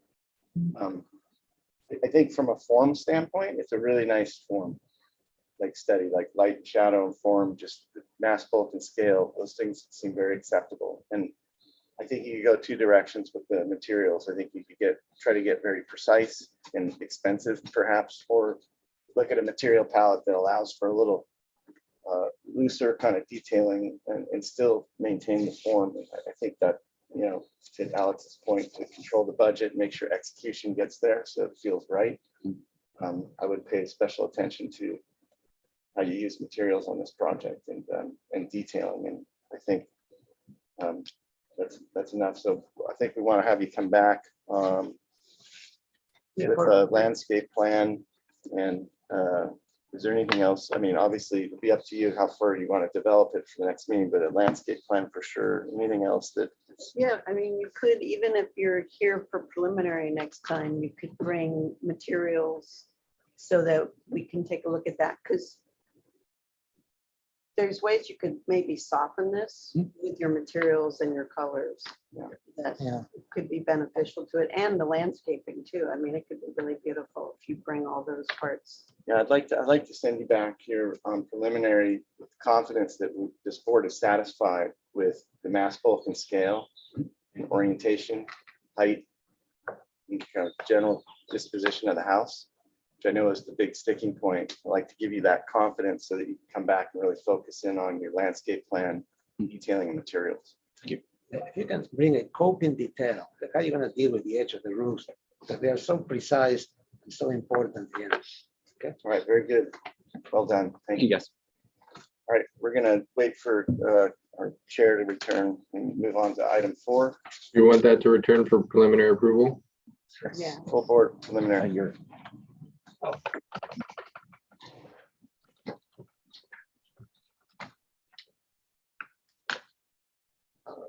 Chris, he's good. He's gonna get free lunch.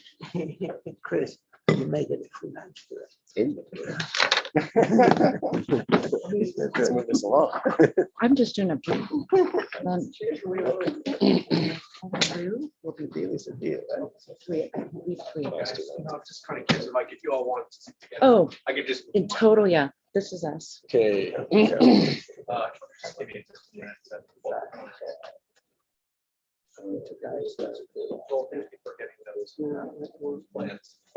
Pleasure. Seems all right. All set.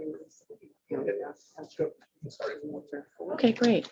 Oh, hold on. Moving on then, item number 5 will not be heard. This is item number 6, the Robin. What? No, 4. That's what I meant. That's my item 4. The Via Real LLC development request of Laurel Perez for further conceptual review of a residential development consisting of 25 new single-family homes averaging 3,247 square feet in size, 15 condos averaging 1,240 square feet in size.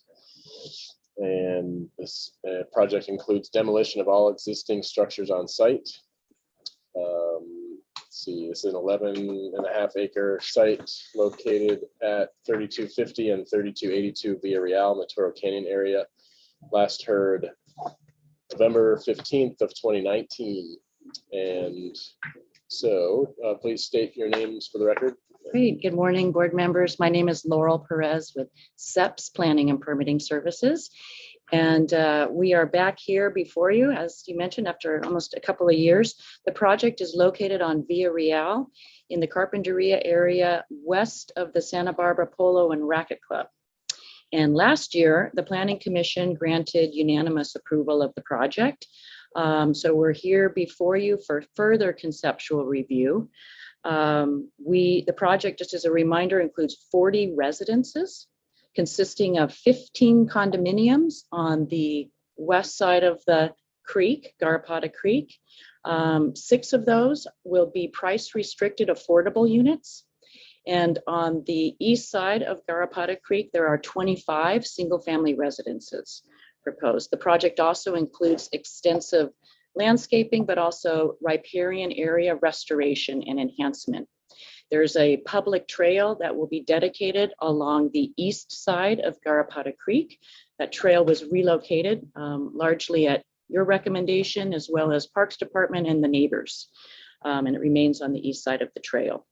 We are presently working with planning staff, I'm not sure if they're here today, on the final map recordation effort and the post entitlement permits that are required for project construction. There have been a couple of minor changes to the project that both the architect and the landscape architect will discuss with your board today. And with that, I will introduce George Gervin, our project landscape architect, who will walk you through his plan sheets, and then Colin Liu with Robert Heidi Architects and possibly Dan Wabel with Robert Heidi Architects will walk you through the architectural plan sheets. Very much. Thank you. And you know, I do have the minutes from your last meeting Yeah. with me. Would you like me to read those into the record? Sure. Okay, so the SBAR comments, and again, this is from the meeting of November 15th, 2019. A, the board appreciates the relocation of the trail. B, the riparian area is enhanced and a major part of the proposed project, as well as the opening of the meadow as a passive open space. C, the project shows one-story volumes towards the adjacent neighboring properties. D, appreciate neighborhood outreach. E, architecture and landscape design are excellent. F, site planning and architecture complement each other, fits well with site. G, changes are well done. H, very supportive of riparian corridor restoration and native revegetation. I, project is ready for review and action by the Planning Commission. And J, project is ready for preliminary review. Can I ask you a quick question? Sure. At what point did the architect of record change? Shortly after Planning Commission approval of the project. So about approximately a year ago. So Planning Commission looked at the earlier drawings. The earlier drawings that these minutes speak to is what the Planning Commission looked at. And in the package we submitted, we include that approved plan, the earlier drawing. You'll see that as one of the first sheets in the package. We'll present that to you today to remind you of what you all looked at last, and which is the same plan that the Planning Commission approved. And then we'll show you the proposed plan with the change and highlight those changes that are proposed. Great, thanks. George. Wonder if I could get the borrow the pointer. I think it'll be easier if I point things out. Thank you much. I'm George Gervin, landscape architect, Gervin Associates. We've been involved in this project for a number of years, working with the client, Laurel, and the team. And as Laurel mentioned, we were very excited about this project. We felt that coming before your board on a number of occasions, we got good input. We made modest changes to the plan to make it better. I think we had a lot of support from the neighbors. We spent time meeting with them. And I want to say today that the plan you'll see really addresses all of those items that were important form determinants for our design have been continued. They're in substantial conformance with the plan. There's very minor changes to the site plan. So if we could pull up the new plan, the overall rendered landscape plan. Right.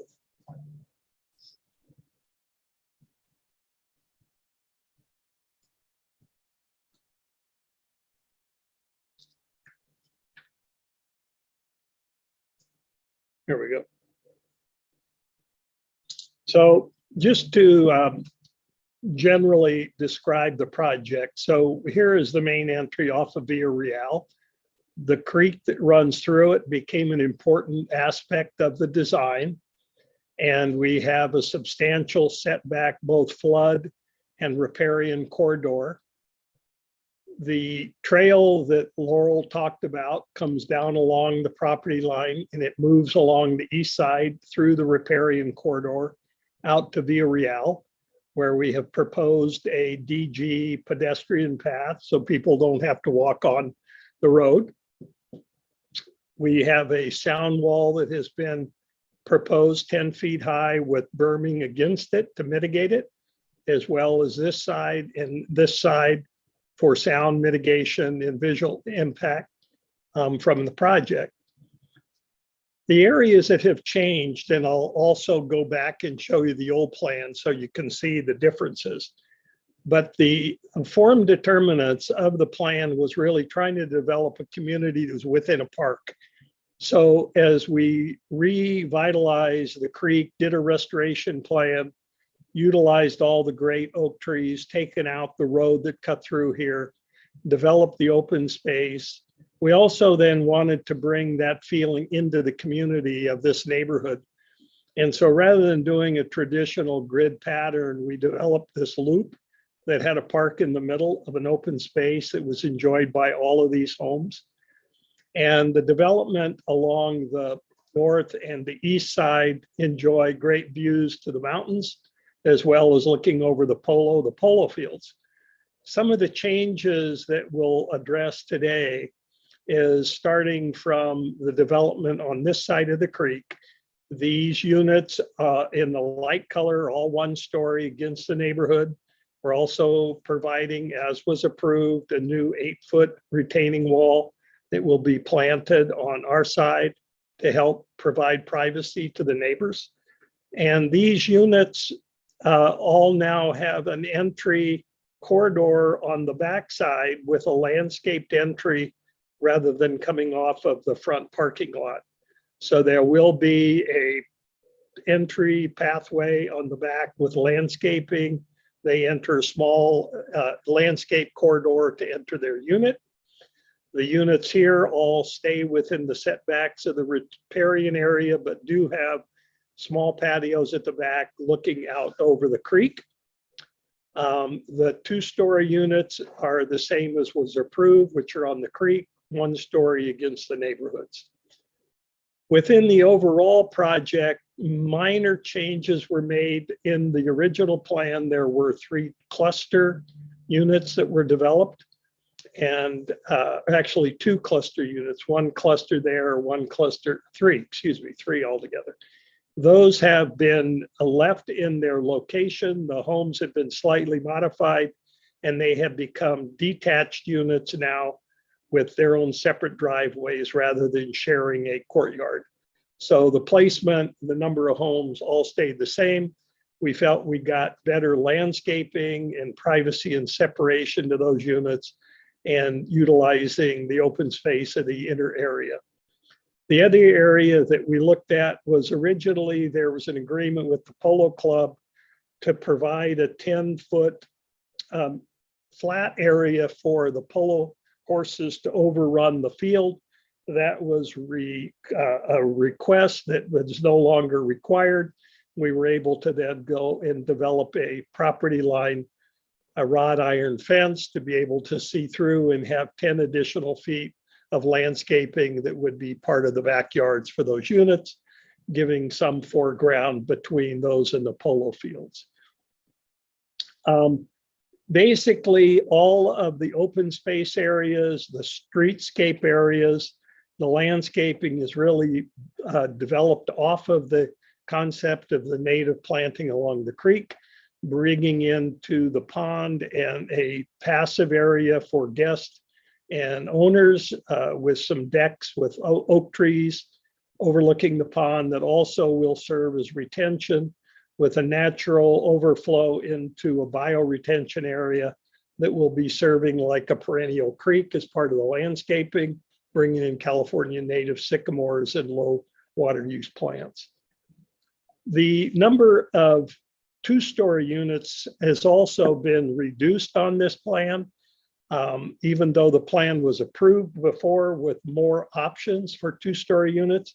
You can see in this plan a few of the darker units that have 2 stories compared to the original plan that had many more along the back and some areas over here. It's been reduced to just a few within the project. I don't know exactly how many have been reduced, but it's probably over half.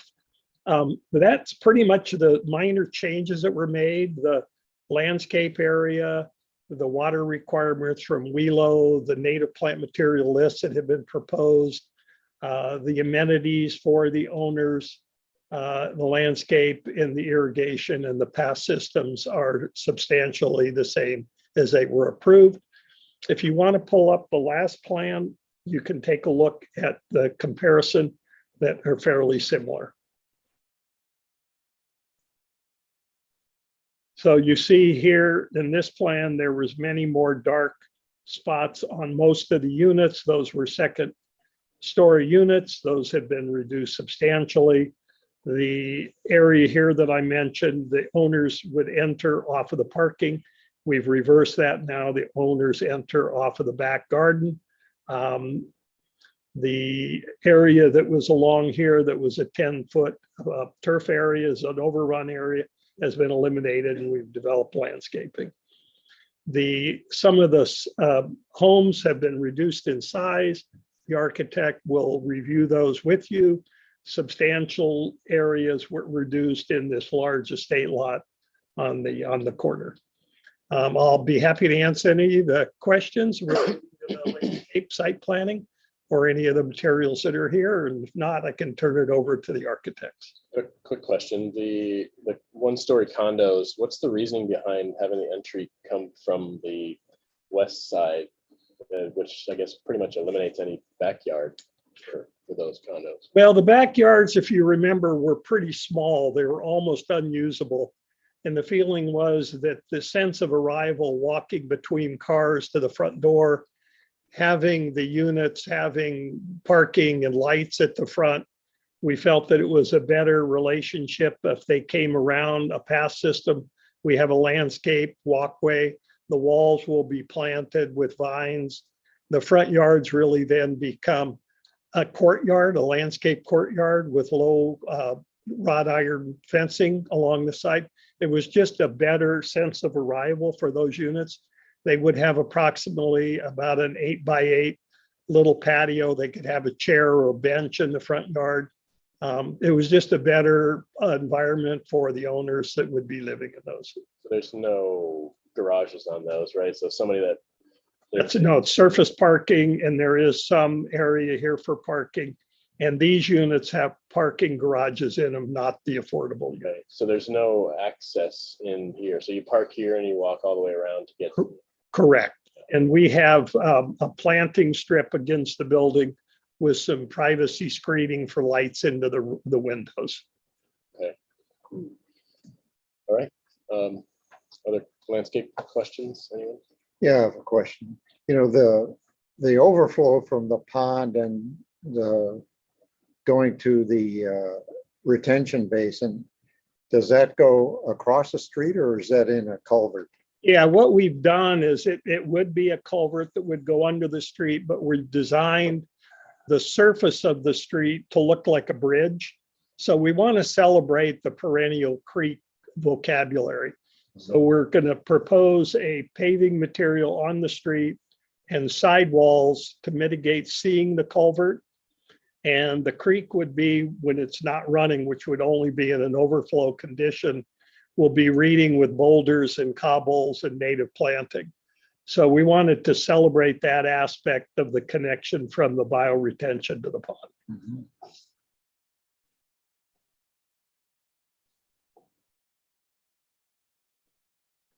Okay. Thank you very much. I'll turn it over to the architect.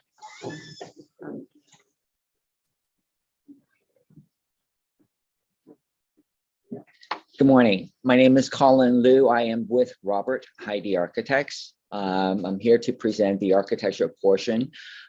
So I'll break it down into two areas. The first one on the condominium and the affordable. The second one to talk about the single family detached neighborhood. If you could help me turn to page 7 of 62, please. So this is an enlarged site plan of the condo area. Again, these 15 dwell units are separated into 3 detached buildings. The building 1, and this is building 1, building 2, and building 3. Again, the location of these 3 buildings pretty much remain where they were before, with some minor revisions. We also increased the size of the trash enclosure to accommodate the required dumpster dimensions. We also separated the 2. There used to be 1 single carport to providing 4 covered spaces. We're now proposing 2 separate carports, one located along the west edge and one located just north of building number 3. If you could go to the next page, please. This is the previously approved package. In terms of the site plan located on the lower left corner, and then the floor plans and then elevations to the right. The approved package was a very well done design. We had a very good start on the framework, What we're doing is just taking a deeper look into the previous layout in terms of floor plan, livability, as well as trying to simplify the elevations. So if you may, can you enlarge the first floor plan, please? And let's focus on the left side. Yes, this is the unit C1, the single story unit here. This is a 3-bedroom unit, and what previously the approved design, we felt, even though it was very well laid out, we think that this exposure to the creek at the back we could improve to have more exposure to the creek at the rear. This layout of putting a bedroom, especially a bathroom, towards the very north edge kind of blocks the view. And also this the formal dining room, which is located right in the center of the plan, it's lacking natural light, but it's got a great view towards the bathroom and the 2 secondary bedrooms. We think that we can better improve that. And then the reason why we chose to relocate the entry to respond to one of your earlier questions is that if we could relay out this plan, can we go to the next page, please? Stay with the right side, please. So this plan, what we did was to revise the entry to the center of the plan.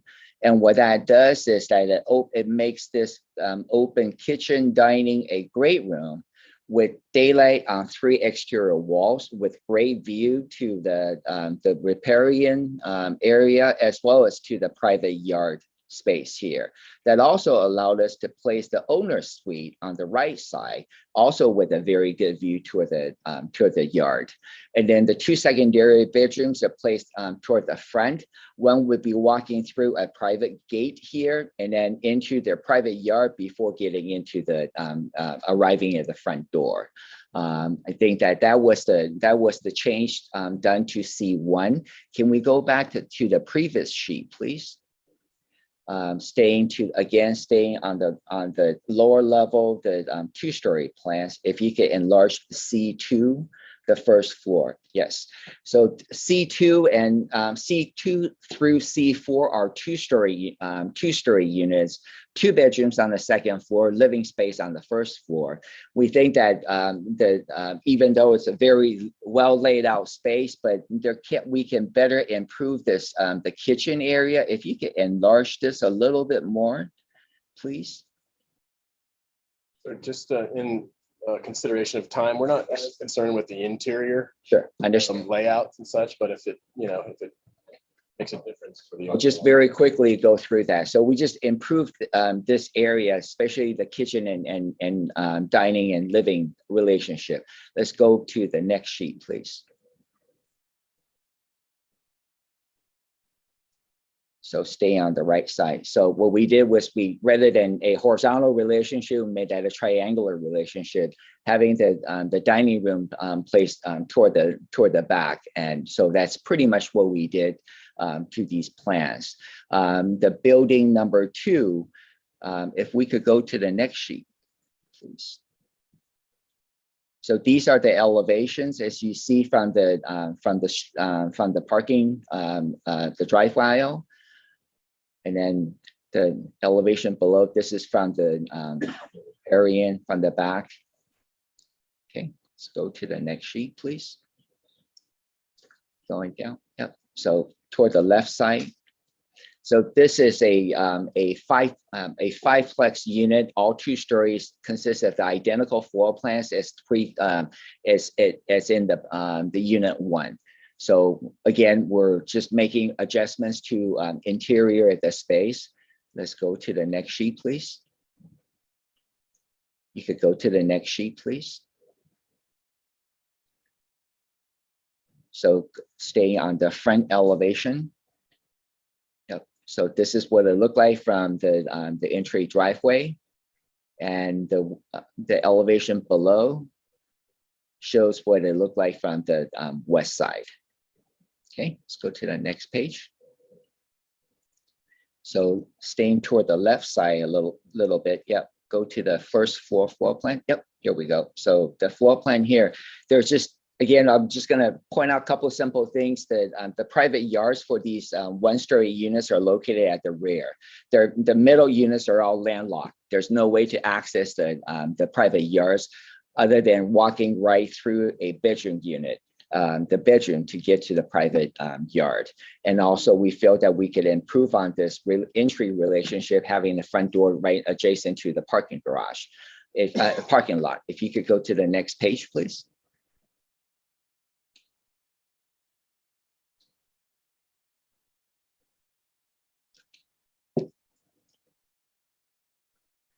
So introducing a pedestrian access, a pedestrian paseo here, and then low wrought iron railings with a gate to a private patio. That's the entry, and then a living dining area here, and then a sleeping area here, and then facing the parking area. If you could go to the next page, please.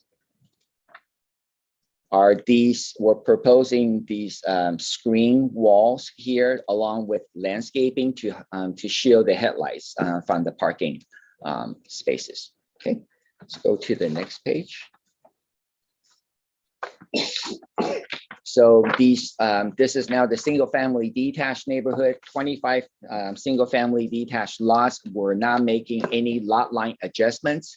This is what was previously approved. Let's go to the next page, please. So this is showing what the proposed building footprint. Let's go to the next page, please. This is showing overlaying of the two footprints. Okay, let's go to the next page. So I want to talk a little bit about these. There are 3 pods of 3 lots that shares an auto court. And in this previous approved layout, if we could zoom in this bottom portion a little bit. So this sheer auto court and taking a closer look, in addition to the access to private garage, the entry into all the units are also through the sheer auto court with private gate fence walls and gates, and then you go into courtyards. But in taking a closer look at the dimension that was provided inside that sheer auto court, there isn't really enough dimension for cars to comfortably maneuver in and out of. And then especially there's not a place for guest parking inside the auto court. Or if you want to wash a car, your neighbors won't be able to really move in and out of their garages. And then these units that the front entries are buried deep into the sheer auto court, one doesn't really have a sense of identity from the street. As your guests are visiting you, they don't really know where the front door is unless they get into the sheer auto court. And then so that was an area that we feel we could improve on. Let's go to the next sheet, please. So if you can minimize that. So, yeah. So what we're doing is, again, without moving the lot lines, so introducing, redesigning these plans so that this plan 1 at the corner takes direct access from Polo Drive, and then they do have a private dedicated driveway for the unit on the west side, on the west side, as well as on the east side. The units at the back is still it remains as a 2-story unit. The entry is now, this is one drive aisle that serves primarily for this unit that's located at the rear. And then one will be entering into the unit through this the front porch. Okay, let's go to the next page. The 2 units that's facing Polo Drive are all single story, and then there's a 2-story unit toward the back. Let's go to the next page, please. So this is, okay, let's go to the next page. So this is the unit toward plan 1, the unit on the west side of the cluster. Let's go to the next page, please. Next page. This is plan 2, the unit that's on the east side. So we changed the roof framing, we changed the material, changed the window placements so that they do not appear to be identical in building massing, so that as you're driving down the street, there's enough variation along that street. Okay, so in the interest of time, I'm going to now jump to a plan that's facing the riparian. If you could help me go to page 32, please. 32 of 62. This is a lot that's it sits on the just east of the riparian. You will see that it is designed so that these two units are there's a driveway coming. There's a driveway coming into this turning garage, and again, the entry is further set back, not visible from the street. But again, in looking at, if you could enlarge this dimension here, this backup dimension, they're measuring, I believe that is measuring to be 30.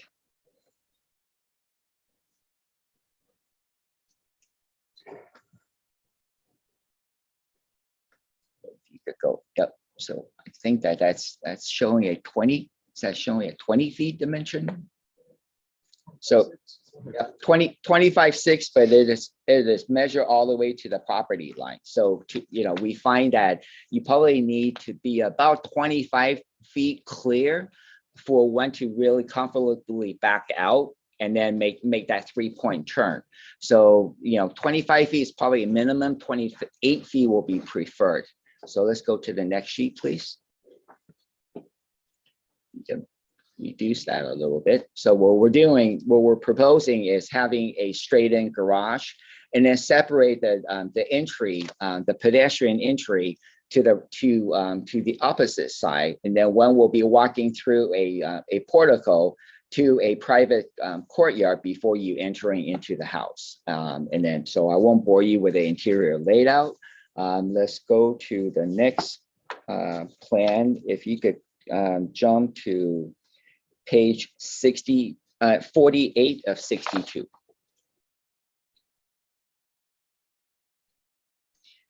This is the estate lot located at the northeast corner. So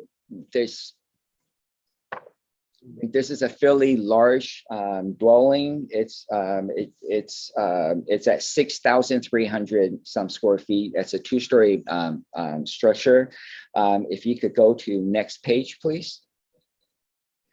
What we're proposing is a predominantly single-story plan with a partial second floor that you will access through the stair. But the master suite, the master suite is located on the right side, 2 secondary bedroom suite, a guest bedroom wing on the left side. Can you go to the next page, please? This partial second floor, when the interior stair would take you up, and then you will exit out onto a unconditioned but covered observation deck, so that you can look. You have the great view of the polo field to the east. Let's go to the next page, please. So these are this is the front elevation from the street. This is the rear elevation is the elevation that's facing the polo field. Okay, that pretty much concludes my presentation. My associate Dan Wabel and I are here to answer any questions you might have. Again, thank you. Thank you very much. All right, we'll bring it back to the board for questions. Anyone have questions? Yeah, materials, have the materials changed, or they're it looks like, is that like Hardy material, cementitious board or wood? Or yes. If you could go to page 2 of 62, please. The previously approved package was it's an interpretive farmhouse, or modern farmhouse aesthetic. Page 2. Yep. No problem. Okay.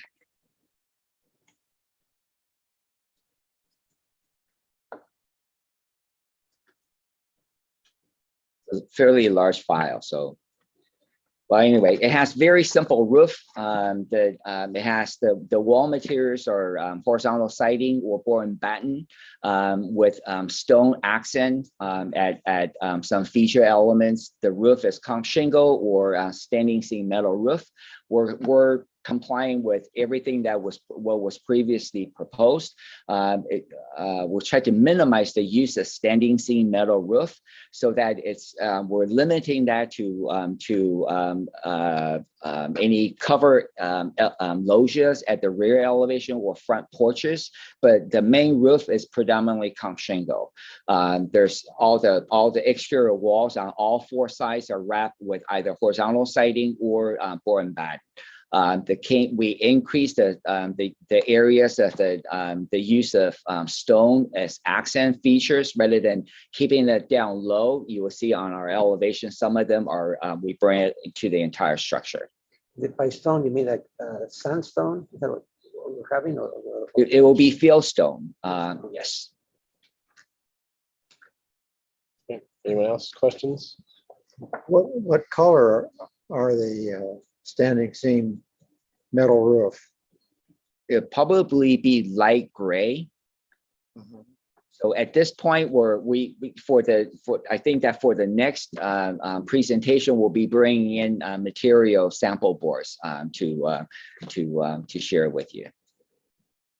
Are there what are the setbacks on these lots? Does it vary, or everything's packed in pretty tight here? Yes, they do vary. I think that in between structures on a side to side, we're maintaining minimum of 10 feet and as a minimum, but you'll see it if you could go to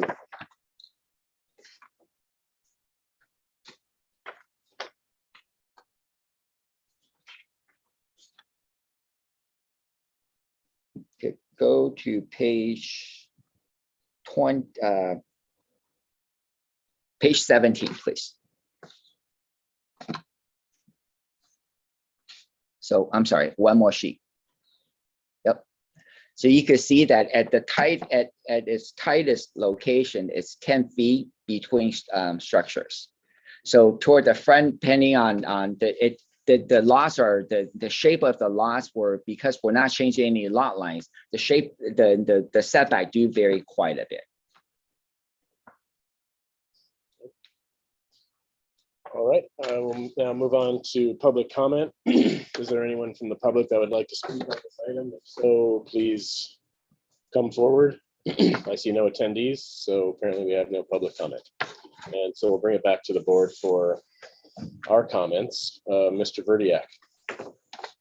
Well, I think it's a nice project, successful, and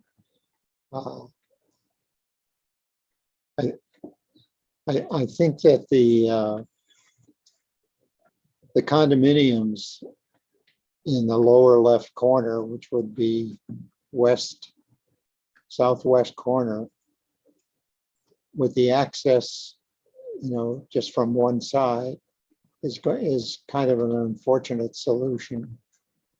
People will have to walk around from the parking area to gain access. I think that area could have been better spent with a private garden for those units. That would be my criticisms. Otherwise, I think it's very successful. Okay, Mr. Peugeot. Well, I'm impressed by the attention to detail and how they worked out the different floor plans and so forth. I like the changes. Now we start getting into the elevations. We notice things, and maybe let's see. Let's go a few pages up. Let's see. What page is this one? 24. 24. This plan 24. So minor things, like 2A, right? The left elevation, the fenestration is the weaker elevation of those four. Minor comments. I understand. I think I don't need to get into it. I think you get the gist that it could be improved. And let's see, we're going to 24. Which one is this? On 24, page 24, right? Yes, 26. Excuse me, page 26. I'm sorry.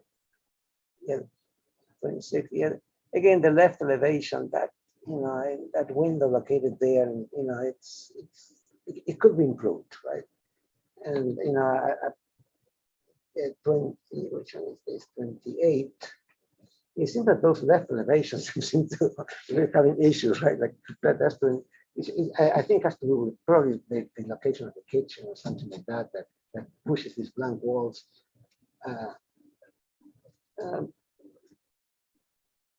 But in general, I tell you, I like the project. It's just some of the fenestrations, page 20, 34. Against the left elevation, the window on the left, it's a little bit awkward. Anyway, minor things. That's the only. Other than that, I just think I like the materials. I like the organization. I like everything else. Ms. Brusher. Let's see, I've got a couple of different areas to talk about. I do appreciate your revamping, revisiting the layouts and some of the parking issues, like the courtyard, the shared courtyard, that was problematic. But areas that I'm kind of concerned about, the same that lower left 1 story of the condos, that it seems, I'm assuming that you just got pushed by driveway and parking requirements to have the entry go along that side yard with the neighbor. But I think that's not ideal for the neighbor either, to have people walking all along there, and then their only outdoor space is right next to that property line. And then the bedrooms being right on the parking doesn't seem appealing at all, for the people living there trying to sleep right next to all the parking, because it is a lot of people coming and going. So yeah, even though in some ways it's a fun idea to enter along there, I don't think it's that appealing for the residents or for the neighbor. So I'm kind of concerned about that. The amount of 1 stories that you've increased is nice. And I definitely appreciate the attention to detail on the floor plan arrangements, but I feel like the elevations of the single family homes have lost some of the excitement and aesthetic that was in the original project. And I'd love to see you focus on how to get that back. Can we go to sheet 20?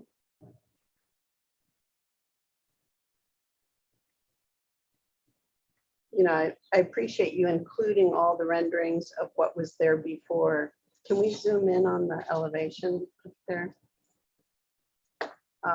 That has a very custom home feeling to it in the way that it's organized.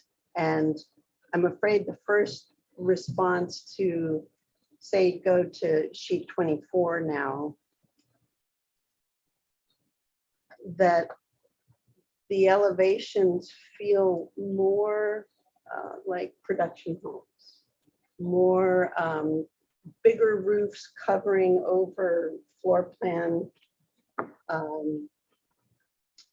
idiosyncrasies to just get roof coverage over the floor plan. So floor plan driven rather than elevation driven. And I think it's a really carefully thought out, could be a really beautiful project. And I'd like to see you try to tap into that integrity between exterior elevation and floor plan to get it more feeling like the custom home feeling that the original. And I think that's what what wowed this board and it's what wowed the planning commission were those renderings of particularly just the organization of the roofs and windows in those original drawings. So that's Great, thank you. Mr. Vice Chair Bloomer.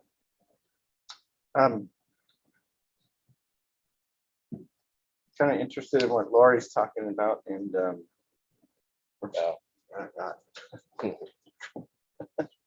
speaking to Valerie, my other favorite lady on the board. I'm trying to find the sheet. I'd like help you get there quickly. We go to page on the slide deck. We can, slide 57.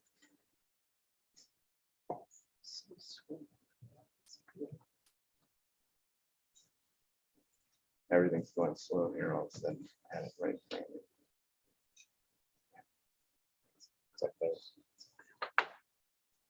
I like some of just to the character of it, that the kind of angled fireplace adds kind of, I would say, custom character. It takes it away from production type design, and I know you guys are having to balance budget here, so I think that's a nice example. And I also like the way the windows on either side of that fireplace are working, and that's kind of where I was going to focus my comments a little bit on the fenestration.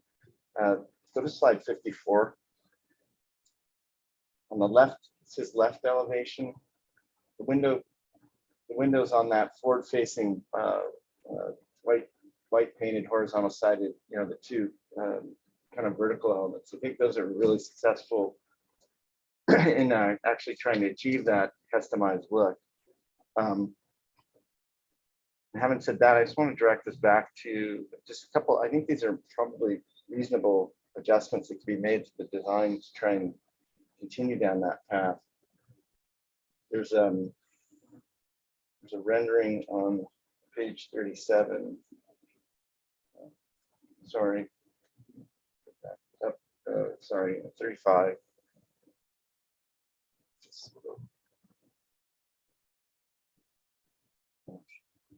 Yeah, on 35, the like the water tower element adds a bit of character, and you know that may not be achievable in this current iteration of it, but those, I think those things go towards that kind of custom character. And I think some of the easier ways to achieve that might be going back to let's say slide 32.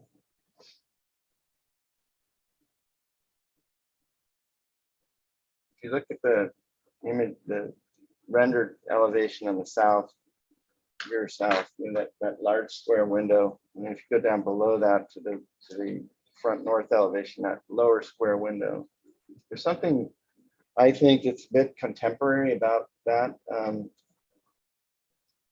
of window size. And when I go to, like, find one example so I can make this quick. Also on slide 38,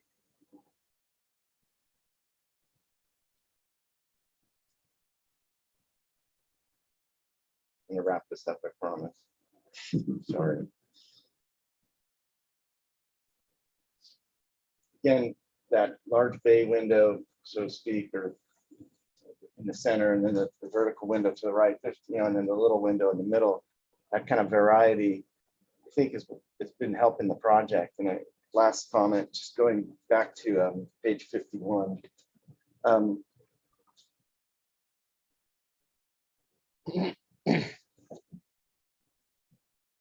I think could be improved here is if you look at rear elevation on the bottom right, go to that kind of area of kind of bluish gray vertical sided. Good pointer. Yeah. That's why we have these, right? Yeah, where the mouse is. Like, I think I noticed this type of window configuration throughout the project, and it gets used a lot. And it's very, very traditional. There's nothing wrong with it per se. It's a beautiful window to use. But I think it's a bit repetitious, and I think that kind of brings, you know, it's easy to kind of think that all the houses might be able to share that, and there's an efficiency to that. And I don't think much needs to be done about it, but I think some study back to those previous elevations to kind of mix that up a little bit. I think we've kind of started to do that. Like, this is still traditional, but the variety created a bit of a whimsy to it. And I think that, like the slope fireplaces, they're just subtle little things that I think would go a long way to adjusting some of that, bringing back some of that more playfulness. It just feels a little bit like modulated in the fenestrations for me at this point. But I don't think it needs, I'm not saying it needs a total restudy or redo. I just think study that and see if you can and use that to your advantage. I think it might pull it to Valerie's point, pull the project a little bit more to that customization. But generally, I think there's a good effort to try and make each unit look unique. And I think the general potential for the landscaping will even accentuate that further. So generally think it's a very supportable project, just some fine tuning. And there's lots of changes here, but I'm certainly not disappointed by them. And I was really excited about the project when I first saw it, so I still am. Okay, thank you, Mr. Bloomer. I don't have much to add, but I concur with Val and Josh that there's the architectural detailing was a little bit, I don't know, lost in translation, but I think this is you're still going to be diving into it further, so I'm not going to add comments other than I agree. And I think landscape design here is going to be key because we have a lot of 3,500 square foot homes 10 feet from each other. So we want some significant landscaping with enough biomass to help soften all these structures that are so close together. But otherwise, I think it's a really nice, still a very nice project. Yeah, and for not for the record, but just I remember the last time we saw this, there was kind of a bit of public concern over the project. I remember there was a lot of concern about traffic and ingress and egress, and whatever you've done to resolve that, thank you, because it doesn't seem to be. I was expecting there to be kind of a bit of that in this presentation. Unless they're not getting the notices. Yeah, so I mean, that was my second comment. Is if for some reason it's fallen off their radar and they come rushing in at the late hour, it could be disruptive. So if you guys are making those reconnecting with those concerned parties and you've settled it, thank you. If you haven't, don't leave that stone unturned. I'd hate to see them come in here angry that they.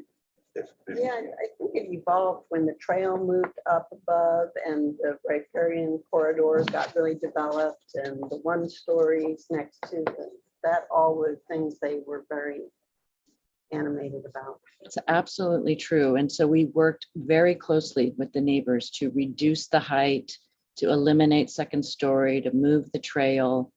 And I continue to provide outreach, and will continue to do so because I want to make sure this is a extremely successful project, not just for the project itself, but for the entire neighborhood and that whole area.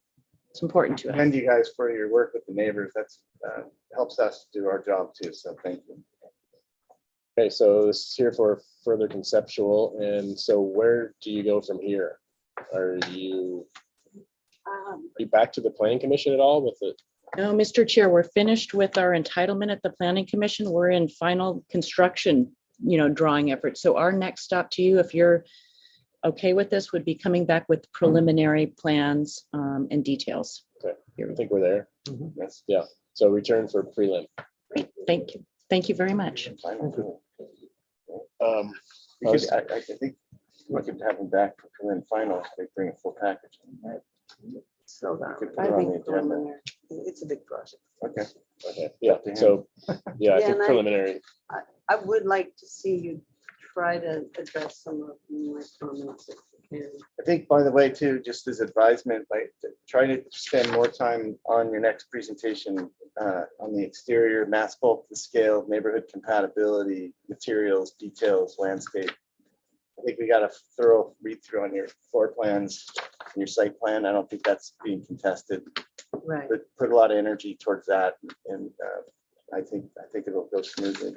Also, actually, something maybe we didn't touch on too much was the materiality is pretty uniform throughout, and I think a greater variety because there's so many structures packed into a tight spot. More difference in materiality would help to, dehomogenize it, if you will.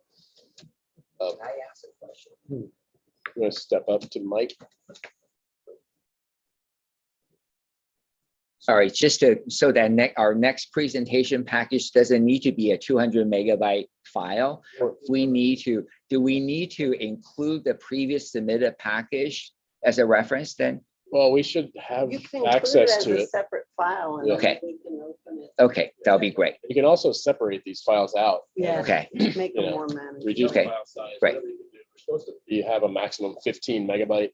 Understand. So if it takes, if you put 1 through 10 and it's 115, we can do 10 through 20. Yeah. Like 60 civil drawings won't do much good for it. Yeah, okay, all right, thank you. All right, thanks. All right, does the board need a break at all? Or Mr. Chair, there's just one more question if you would entertain. Okay. I thought we had a couple comments on I like to call it workforces instead of affordable in the lower left corner. I'm sensitive to that. A lot of developers, because it's affordable, they give, quite frankly, junk, and it's not fair. So when we looked at that, it looked to us like what was originally proposed. You're driving up to a motel and you went in the front door, you're parking in front of your car, going in the front door, you go through a bedroom to get to the backyard. That wasn't good. The backyard dimensionally really isn't very big, and you've got a wall behind it, right? Which means a small corridor with a wall means that's dark. People try to plant grass back there, it's a mud hole. So we kind of said, okay, let's look at the arrival, let's look at the living, and let's make sure we end up with a backyard or a public space that's workable, that's not a mud hole. So by flipping it around as we did, and there was a project actually in that we did years ago in Civic Palisades, similar type units. They were 2-story, not one, but it ended up with a walkway in the back, a similar dimensioned patio. And that patio, because it's of the dimension and arrival, is really kind of hardscape and pots and a little bit of strip instead of the potential for grass and a mud hole. And the activity level, we think, from as far as the neighbor's concerned, from the way it's designed now, is people walking in, they might be sitting in this patio area, but they're not playing in a mud hole where animals, and it's a totally different thing. So we think it's less impact on the neighbor. It's a more manageable, livable patio area and a more livable interior. And the arrival, unfortunately, yes, you are parking in front of these, but with the proper landscaping and screening there, it's a great sense of arrival and privacy. And I think it's personally, I looked at it as a big upgrade. So the problems you had, I think that this, when you really understand how it went here, we end up with better elevations, not demeaning. It really ties in with everything else and a better flow. So sorry to interrupt. I agree with you about the hotel. I remember thinking about it, had that feeling too. Yeah, I don't disagree. I mean, I'm not sure if the board is unanimous on that. I kind of like the access to the back. Yeah. I mean, I think it does. I understand it has limitations, but life is not perfect, and you have to make compromises. But I think it's a better. Personally, I think it's a better solution. So I'm not sure how the rest of the board is. I agree. The applicant needs to know because it's a big change for them. Yeah. I can live with that too. Yeah, it's not. Yeah, I mean- and maybe if there's a more defined screen for the bedrooms, that almost worries me more. People trying to sleep and cars are pulling in and people are talking in the parking lot and the bedrooms are right there. I also think that, perhaps you could consider a breezeway in the middle of the building so people wouldn't have to walk around so far. Oh, one central one? Yeah. I'm sure they have tight on space. Yeah. The problem is the site. I mean, this is. Okay, you look at it, but. And actually, the one that I used as an example of Civic Palisades, I think it was 7 units. And you again walked in from both sides, but given the way it all laid out, it really worked. And it also creates more neighborhood access. I mean, like people know each other because they walk in front of their houses. Right. That adds to it. That's the only part if they don't. Like To Alex's point, it's the right compromise. And there's many to be made. Okay. All right, we need to move on. Moving on. So, board members, this is Alex. So I'm left not really knowing if I need to make a comment about the condos or not. Oh, Well, I think what I was trying to say, and maybe this helps, is I think from a site planning, mass bulking scale, building configuration, this board seems like it's satisfied with configurations, the floor plans, the site arrangement, which includes the previous discussion. And we're kind of moving on to studying the landscaping, the detailing, and the fenestration, and the character of the finishes and materials. Unless you want to put up a. Okay, because I had previously made a comment based on earlier conversation that condominiums would benefit from further study with respect to access and bedroom location. I think you could say the board is satisfied with the current proposal on that. Correct? Is that the consensus? So yeah. No, Straw vote? yeah, Seems yeah. like, at least 4 to 1. It's 3.5 to 1.5. Okay, I'm just gonna strike that then. Yeah, that's important. Yeah. Okay. All right. Move forward confidently. Thank you all. Okay, we have 2 items left. And how does the board feel? Do you need a break or do you want to try and power through? Let's power through. Yeah. Everybody, yeah. Work out. Okay. Item 6, Robbins Ranch Edition. Request of Natalie Oshner, agent for Tracy Robbins, for preliminary and final review of a new 886 square foot residential addition on the north elevation and a 1,350 square foot interior remodel. Grading less than 50 cubic yards. The property is 8 acres located at 3202 Toro Canyon Park Road. Last heard February 4th of this year. And I see Tom Oshner there as our applicant. So anyone else with you, Tom? Good morning. Morning. Is there anyone else here? No, it's just me today. Okay, so I'll just go ahead and read the 3 quick comments that we had from last time, which was in February. Addition blends in well with existing residents. B, study stone wainscot detailing. C, view window on north elevation needs further study. So I'll hand it to you, Tom, whenever you're ready. Just we can go through those few changes. It looks like it's pretty minor. Hey, good morning. Yes, they were pretty minor. I'll spare you the whole background here because I think the small addition was pretty well received and there were some appropriate comments that needed to be addressed. I think all of these can be dealt with on the elevation sheet, which is the A61, I believe. Actually, if the A60 and the A61 are the existing elevations, and the A6 2 and 3 are the proposed. So yeah, I think, yeah, there we go, the A6. There we go. So to clarify, the last time this was here, we had misrepresented a portion of the wainscoting to be stone, and that is in fact not what we're proposing. The existing residence has a wainscot skirt that is matching the same 5-inch wood shiplap that exists around the house. So that's going to be that'll be carried down around until that meets the grade around the addition as well. The window was also a little awkward before. If you look on the north elevation to the right side there's an oak tree there. So we wanted to get some high windows up from the master bedroom to look up into that oak tree. So what we did was we repositioned the lower windows so that they were they sat below the triangular clear story there. And so we think that that configuration works better than what we previously had. And again, this is an existing house that's been remodeled. It's got a nice white color scheme with comp shingles, and the character is what the owners love. So we're looking to carry that right on through to this addition. I believe there is some photos of the site as well if we wanted to go there, or but I think that addresses the comments of the board at the last meeting. Yeah. Okay, thank you.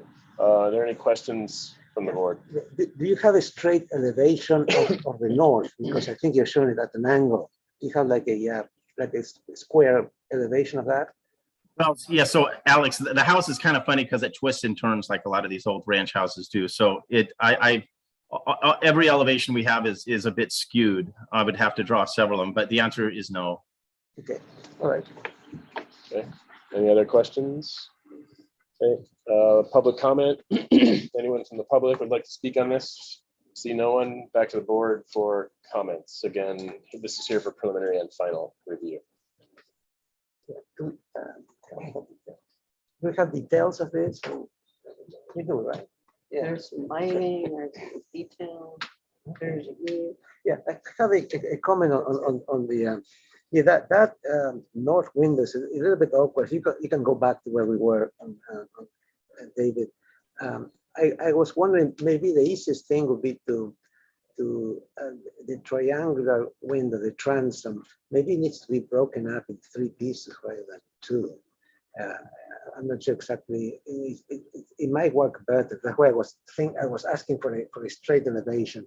It seems like I'm not sure if that's a supporting post that holds the ridge in the middle, or how that works. But Yes, that was intended to be a supporting post. That's an open beam ceiling there. okay, yeah, so maybe that won't work. Yeah. Anyway, it's a little odd. I don't know what the rest of the board feels. I don't think anybody's going to see it. Huh? I don't think anybody's going to see it really. Okay. All right. But because is that where the oak tree is also, right? And you don't really have neighbors. I don't recall the site plan. You can't see this house from anywhere. It's quite a large parcel, and that looks right up into some oaks. Yes. Okay. Could we go to the west elevation? It's existing. Yeah, see. You go down. There you go. And see on the right, that where the stairs step down, it still seems to me that the roof should be lowered, or make the windows taller. Well, that portion's existing, so we're only adding on. If you look above the elevation, there's a string line, a dimension line. Yeah. And it depicts existing to propose. The existing house it's got some quirky character to it that the photos really show well. But what we're doing is we're taking the addition and we're stepping it up again. So we'll have 3 elevations in terms of finished floor on the house when it's done. And so the new addition to the left of that west elevation steps up to the existing grade, and then you can see on the left side of that west elevation, that's where that gable stands up to those oak trees. Okay. And other comments? Looks good to me. Okay. Someone want? By the way, Alex, I mean, I don't want to poo-poo your your comment about the window. Do we want to get into that a little more, or are you good? No, I give up. All right, well, we'll entertain a motion. So I'm going to see prelim and final. Yeah. I'll make a motion for prelim and final. Any comments? No. Okay, anyone want to second that? I'll second it. Second by John. All those in favor? Aye. Aye. Opposed? Motion carries. There you go. Thank you very much. Thank you. All right, moving on to our final item of the day, number 7, the Goto new residence and guest house, request of Johnny Hirsch, architect for Ken Goto. I assume I'm pronouncing that correctly. Conceptual review of a new residence of approximately 4,000 square feet and a guest house of 1,000 square feet on a currently vacant lot. This will require 2,400 cubic yards of cut and balanced fill. It's a 9.81 acre parcel located at 805 Toro Canyon Road. So your name for the record. Johnny Hirsch. It's a hybrid presentation. Rob Madej will be joining for the landscape portion. Okay. Slight correction, David. The guest house is 800 square feet, not 1,000. Okay. You get that, Alex? Settle? All right, so that's, Yeah, that can be fixed the next time it comes. okay. Thank you. So whenever you're ready. Sure. So this is a proposal for a new single-family dwelling on a currently vacant lot up in Toro Canyon. Beautiful, beautiful piece of property that Ken and Anna Gauto purchased last year. I wanted to enter a little bit of historical information that's pertinent to the proposal. 2001, this was subdivided into two parcels, and last year, or 2021, a new lot line adjustment was finalized, establishing what you're seeing there, and also establishing a development envelope and a building envelope, illustrating a fuel management zone and an environmentally sensitive habitat area, all codified with the lot line adjustment, which actually helps us kind of along our planning and design efforts. If you could go to next slide. Actually, it would be great to use Rob's sheet number L0.1A, if you could.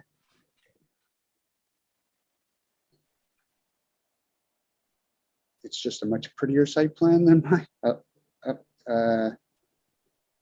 Yeah, so this kind of illustrates the positioning of the structures, the 4,000 square foot main house and guest house. What we're doing is we're trying to be sensitive to the existing topography, minimizing our grading efforts to be equalized cut and fill, kind of nestling the structures around the existing hillside promontory, and taking advantage of the incredible views to the ocean to the south, and wrapping around and keeping a kind of a low slung structure with an understory cutting into, being cognizant of the natural slope of the site. Now, if we can go back to the site photos, 10, sorry, not yet. We can start at the neighborhood photo. That's great. Thank you. So there's the satellite image. There is an existing road cut in that goes all the way up to the top of the site, the top of the photograph there, with the development area maintained at that kind of lower grassy, flattish portion of the site. We're not doing anything up the slope. In fact, the desire of Ken and Anna is to keep it as natural and untouched as possible, including, as you'll see with Rob's landscaping, utilizing, well, I'll let him do that. But we're trying to maintain a light touch on the property as much as possible. Next image there. There's a view up Toro Canyon at the very corner of the lower portion of the subject property. And then next, looking back down from the upper portion of the property down Toro Canyon, as you can see, there's a natural elevation change and berm along that frontage that helps to privatize the site. And I'll let Rob discuss the efforts along there. Next image. So that's looking back up towards the site. You can see a peekaboo view towards the development area past the existing foliage. So it's pretty well protected as it is right now. Next image. And as you go up, it gets a little more porous, but we're going to address that. But again, there's the development area above that little hedge there. Okay. And that's looking on that other frontage road, the private road below the lower lot. I just wanted to kind of illustrate that there's a lot of mature growth there, and there won't be any visual impact from the existing houses with our proposal. Now, if you go back to the site photos, yep. Next slide. Next. Yep. So that is it. These are taken of the existing site. That paved portion is the already established driveway that we will be utilizing for the most part to access from Toro Canyon.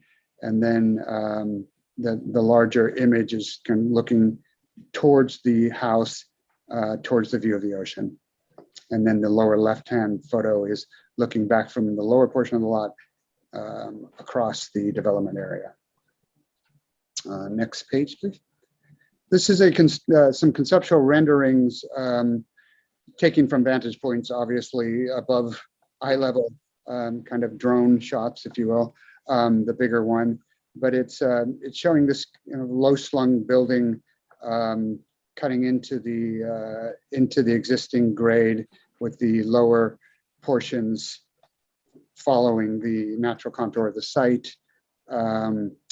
That middle right-hand rendering is from the lower portion, still above eye level, and then the lower right-hand rendering is looking at the entry courtyard at the back side of the house. The concept here is that you drive in and enter the parking courtyard below, but most of the procession is along a path on the upslope behind the house,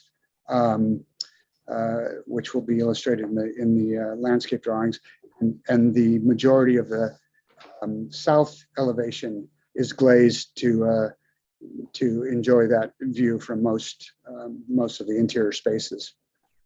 Next, please. So I don't think we need to look at this necessarily. We do have preliminary grading being worked on by Flowers and Associates.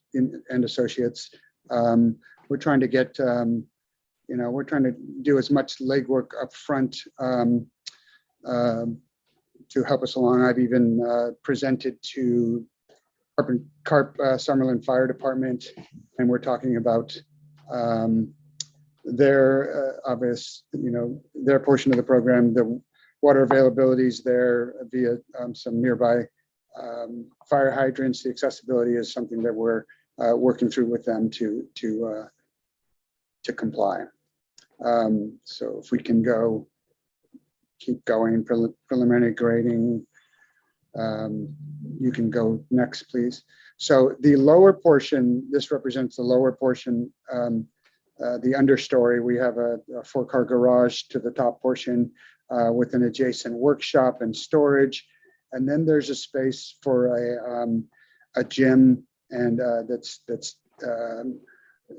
adjacent to the pool deck. So it's kind of a family room gym with a sauna and a mechanical room underneath. So the understory does not comprise the entire footprint of the house.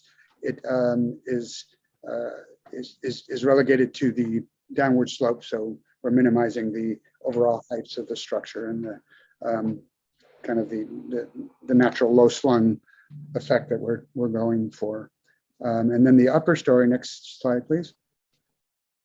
This is single story main level of the house with the great room, open floor plan kitchen, more private rooms to the north end of it, and then swinging around, there's office space and primary bedroom, and then the detached 800 square foot guest house, and then we'll step down the slope to the pool deck, and lower levels, and you'll see that in the subsequent drawings. If you go to the next, please.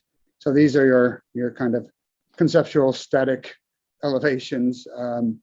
Much more fun to look at the renderings, but this is our 2D representation of showing that feeling of linearity and wrapping, as opposed to trying to build a massive house, which is would be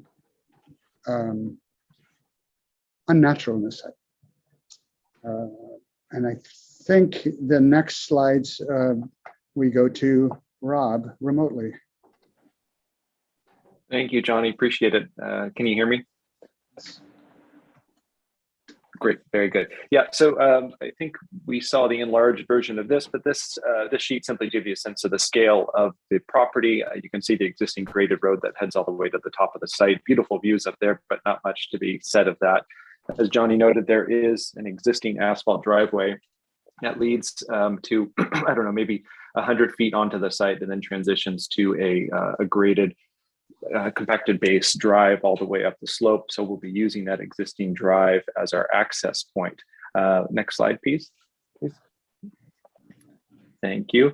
And as Johnny noted, this gives you a really clear indication of how this unique architecture, faceted architecture, is kind of nestling into the site, working with the contours. And also, speaking to the views in a really strong way. It's snugged up as close as we can to the building envelope within reason, given some need for some modest retaining walls on the high side.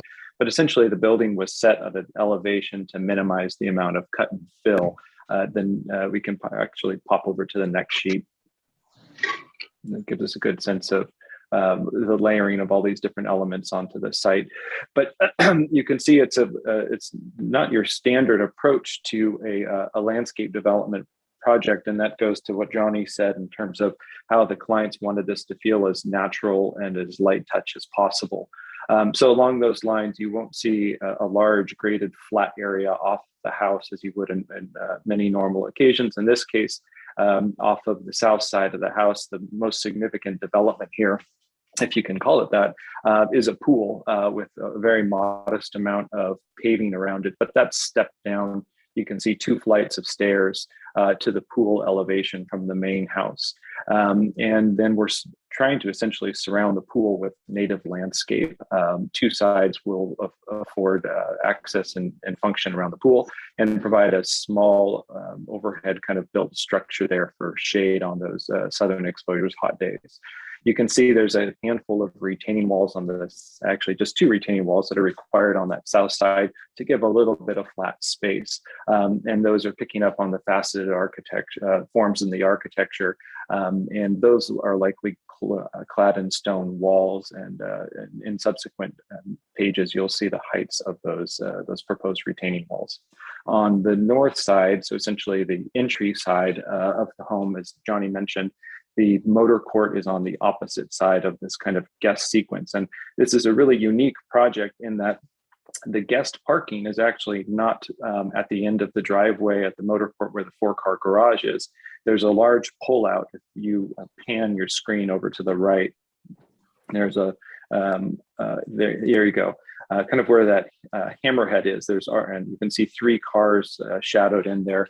There's a flat graded area there. And the idea is to make this guest procession more of a process. There's a kind of a flattish area that runs through 2 ESH areas.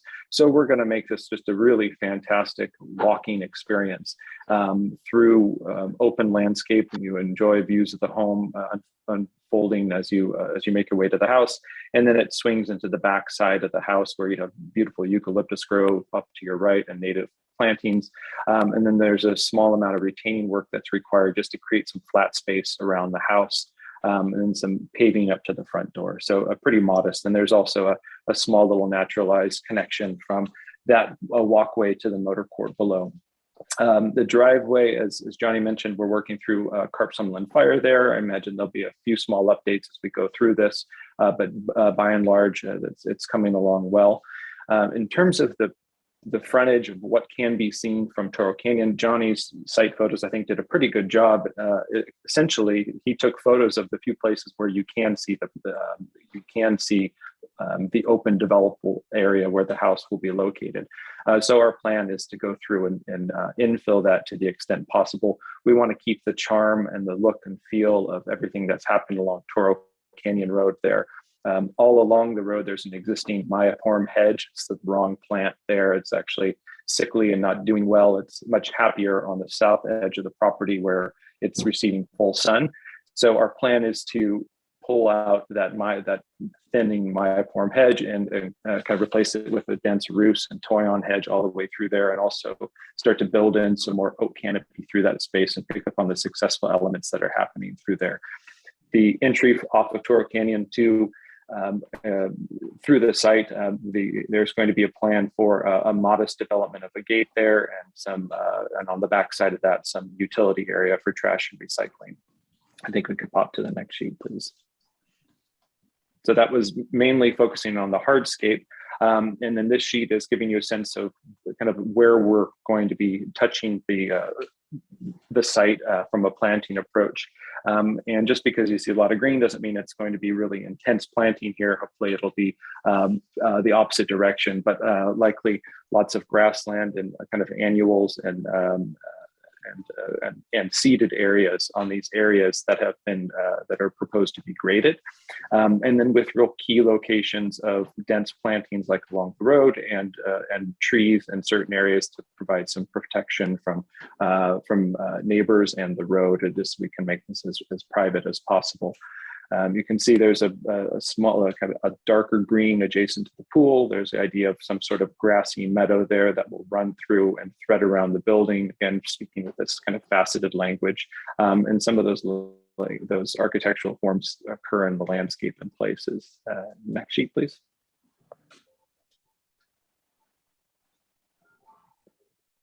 There's taking Johnny's rendering of the pool and making some adjustments to that. You can see how those faceted walls, retaining walls below, really blend into the landscape. At the point that's if you were to run I guess it would be the southwest corner of the pool out, so the acute angle of that retaining wall. That's about 4.5 feet tall, and then it tapers out to basically 0 on either wings of that wall. So the idea is to make that disappear, likely clad in stone, and surround it with native vegetation.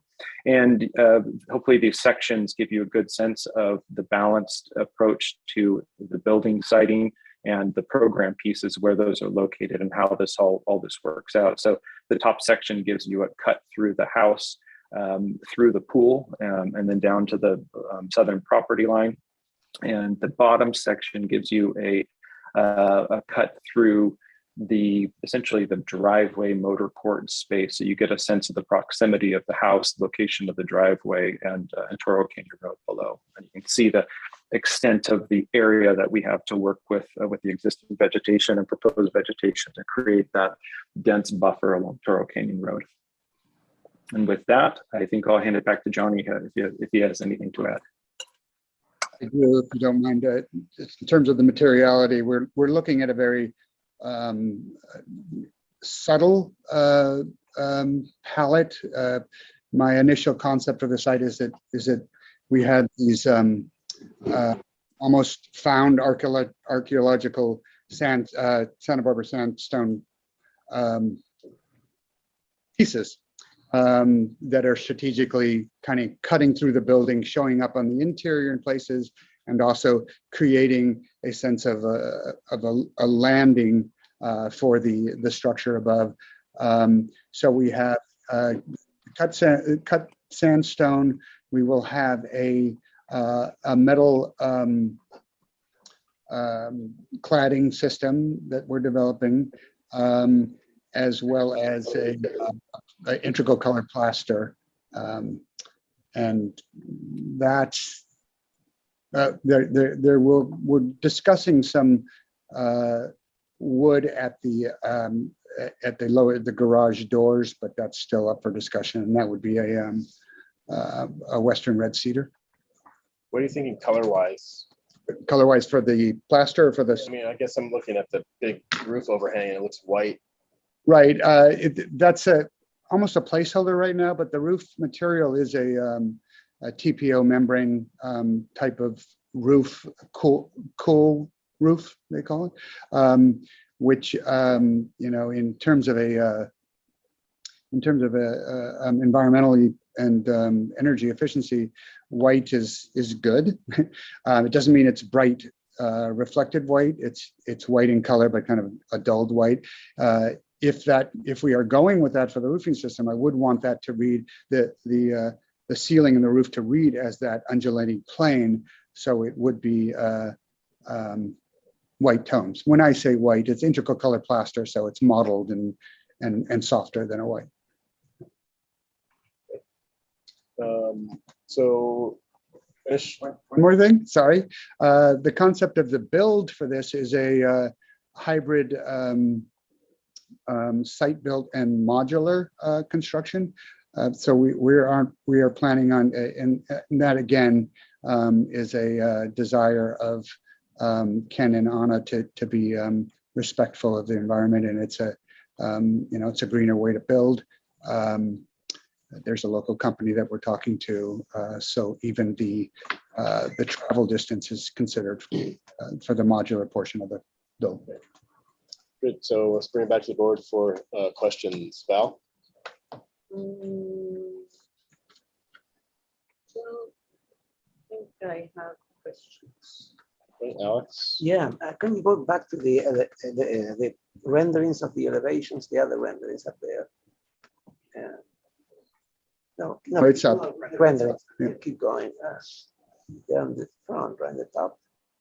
Yeah, our laptop died. There we go. So I have a question about the materials. I think you answered, but you're saying that you're going to keep all this white, and the roof is probably going to be white, and these colors, these walls are going to be white, and the stone and the wood, right? Is that what we have? Okay. And when you talk about metal cladding, is that for the windows you're talking about? The darker portions, it's like a charcoal color.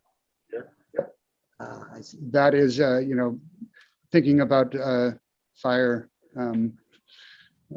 safety. The material palette is meant to address that and also kind of blend and fall away. In fact, that charcoal color is almost a hat channel section corrugated, pre-finished. So this is a southern view, right? Southeast or something like that. So I was wondering, what is this? That seems to if you go to the floor plan, we'll call that the sunroom. I've seen it in the floor plan. I was trying to figure out, well, what is it doing in exactly that location? Well, that is a kind of a crucial programmatic point in the floor plan where you will transition from the main space to the exterior space down to the pool. It will have a built-ins. Obviously, these windows will have integrated roller shades. The deeper, the larger portion here has an exaggerated overhang to mitigate some of that sun exposure. All right, those are my questions. Okay. Actually, can I ask I did think of a question. Have you gone through your height calcs for the rural ridgeline? Yeah, yes, we're well under taking the natural grade, taking elevations from the natural grade. Yes. Questions, Mr. Verdiak?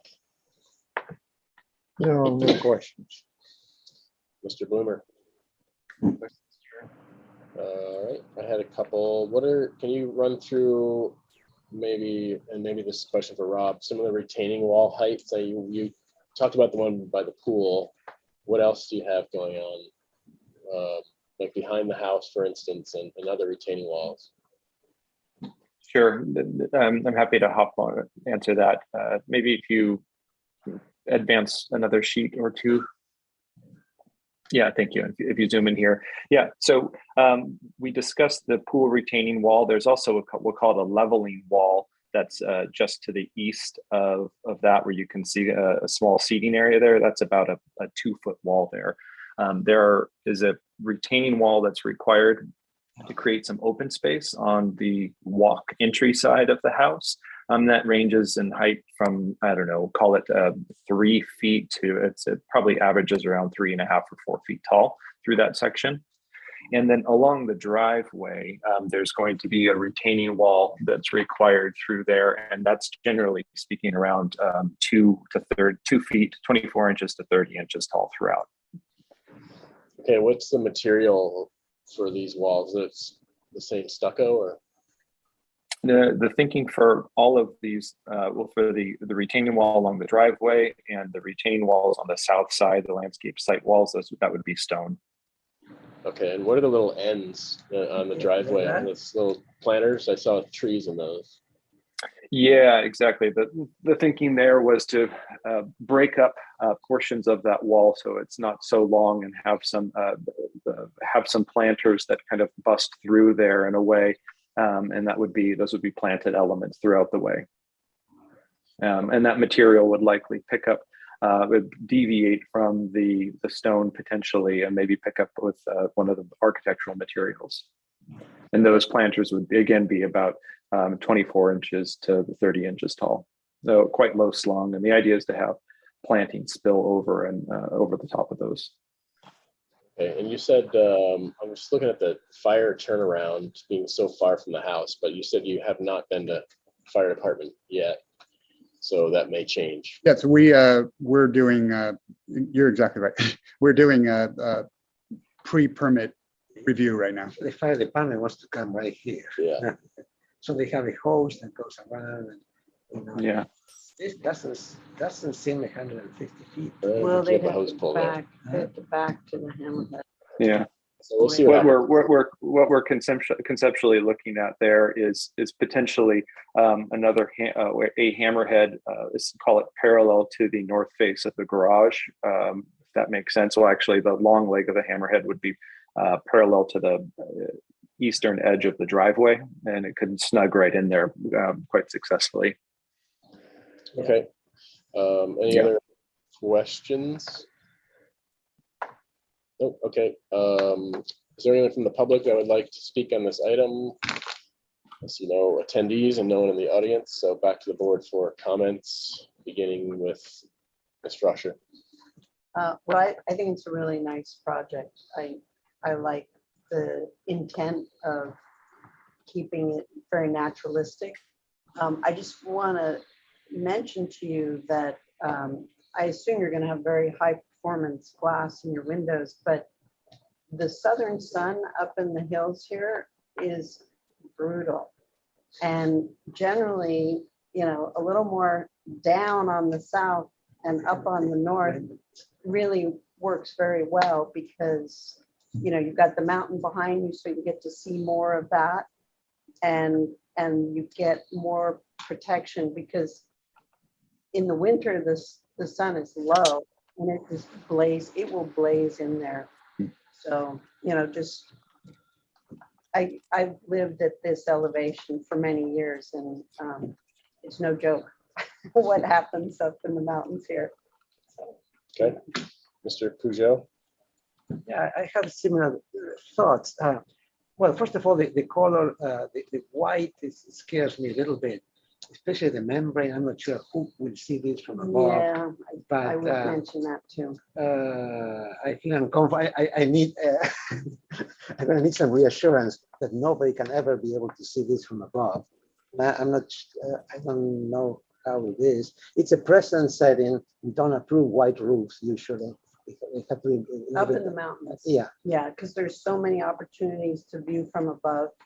Yeah. And it's so reflective that we usually ask people to step it down to a light gray, or add some light gravel on it, or something that just takes that white reflective thing. Yeah, the gravel is white, but at least it breaks up the reflection. So that's a concern. But I was keep drawing. You call it the solar room?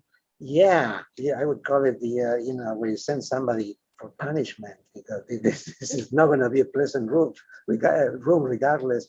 And besides, but it looks awkward. I mean, I like the long overhang, the extended overhang. It's very appropriate. It's very, very good.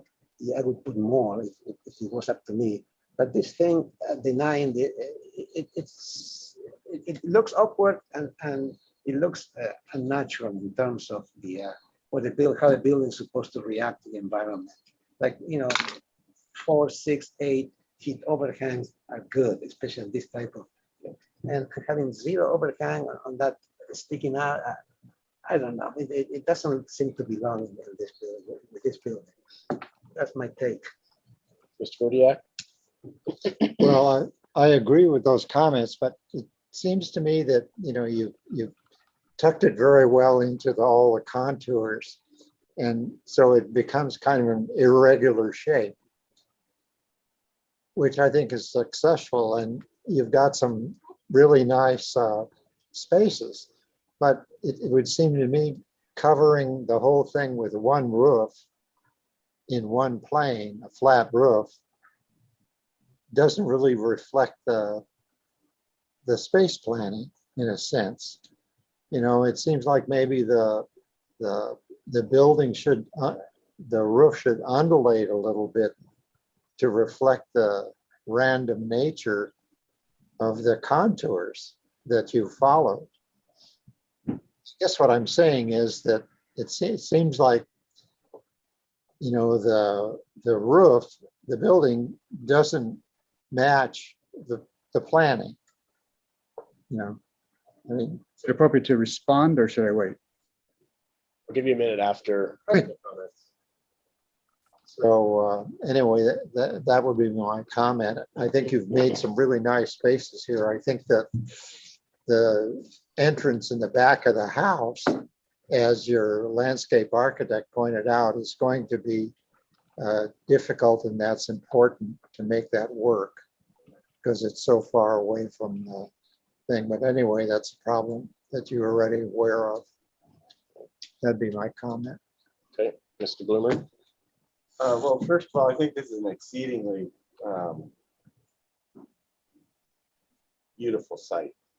It's just a couldn't think of a better site as an architect or an owner to want to build a house on. And I do compliment you on, I think, doing a very expert job of landing a pretty substantial home on the site and doing it in a way that accentuates and makes the site work for you. So it's from a site scheme and grading and how you've set it in there and where you're heading with the landscapes, I think it's extraordinarily well done. And generally the mass bulk and scale and the kind of neighborhood compatibility that follows with that are right on. This is a neighborhood that I think is famous for, call it a neighborhood for really producing some of the best architecture in our county and probably in the world in terms of residential work. So welcome to the neighborhood on that. And I have to kind of agree with John's and the previous comments. I really do think your next step is to study this roof form. I think there's something about it that it's kind of the finished element that will, I love the way the building comes out of the ground. I love the kind of the concept of the archaeology of the fragments of stone and it feels like maybe something was there before.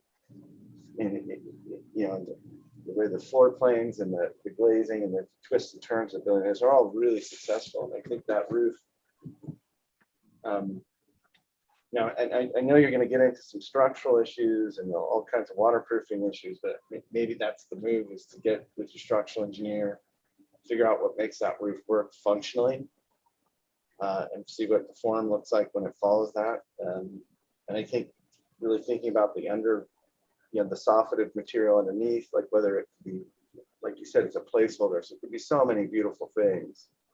Wood, who knows?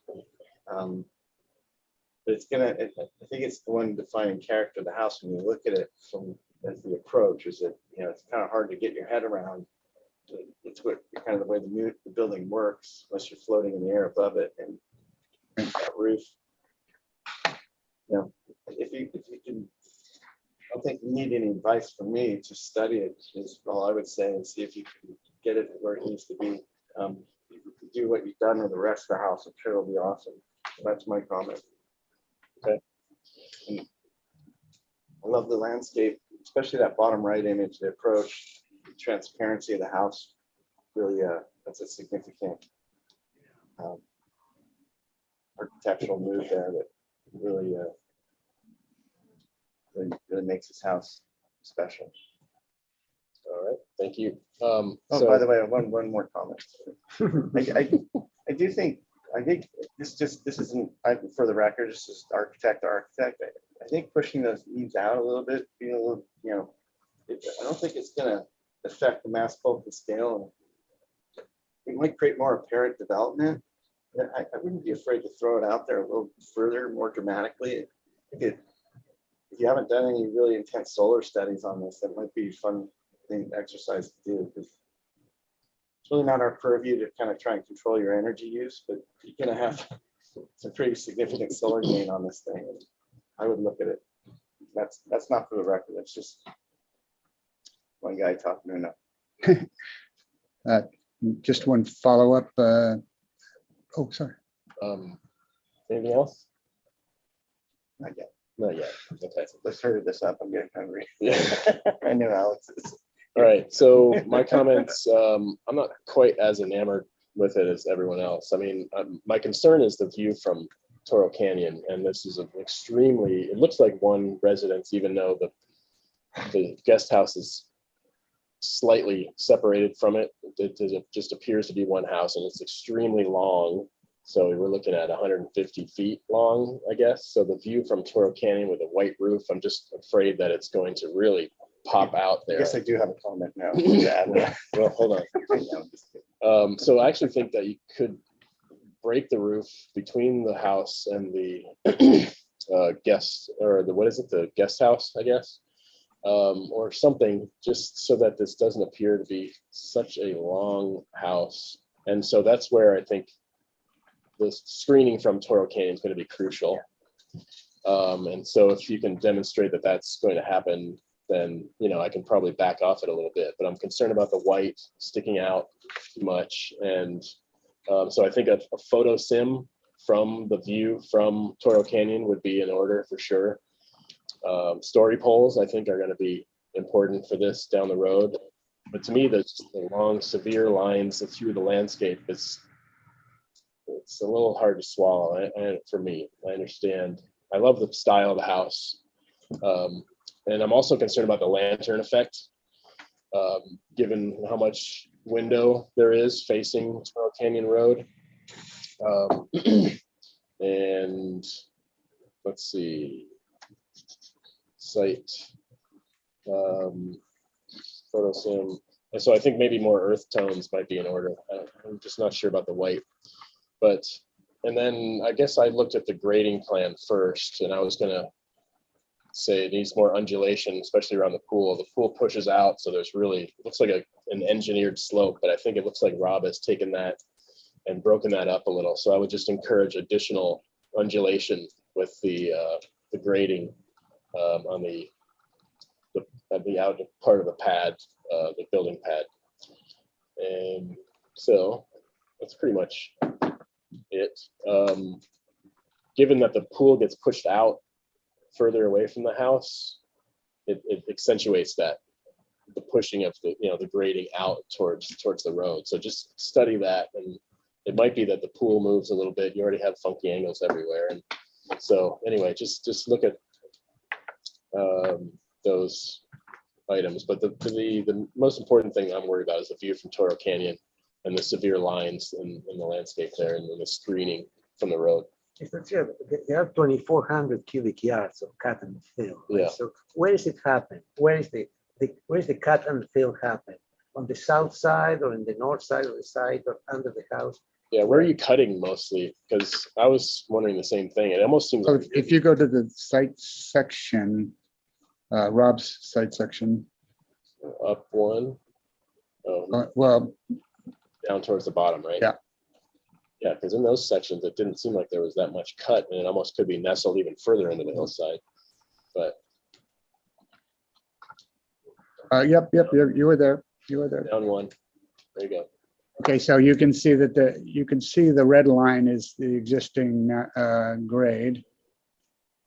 So we're cutting here and pushing it out to create a little more area for the parking and for this. So there's the natural, there's the grade. So cut, fill, I'm sorry. Yeah, cut, fill. So along the length of the building is where you're cutting into it, trying to be shallow. How long is the building along the south exposure? Because it doesn't seem like that much cut, and yet those are big. I think Because it's wrapping around. I think we need more sections. Yeah, I agree. Like all along the length of it. Yeah, through the guest house, times through the house where it turns again. Yeah. Actually, I'm looking forward to that drawing. Yeah, there's some sections in the grading from the civil, but they're a You little know, hard to David, read. there was a drawing showing the contours around the pool where it's filled, where it looked engineered. Could you go back to that? It's in slide 5. That was the original preliminary grading plan, which did not incorporate the landscape. Right, that was very early, and Rob. Right there. Rob took that information. Yeah, that's horrible. Rob took that and obviously terraced it down on that. But if that's indeed where, that, and then Rob's drawing. He cleaned it up. Those cut and fill numbers haven't been updated since some of these adjustments to the landscape site work has been proposed. So we have to revisit those and provide some additional sections. And I think it will also provide a color coded cut and fill diagram so you can very clearly see where these quantities are being generated. Do you have the same pool deck elevation as this drawing does, Rob? Are you proposing the pool elevation approximately?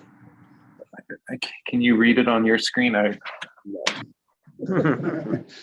We're proposing, our proposed is at 840.5, and I can't. It's at 838, I think.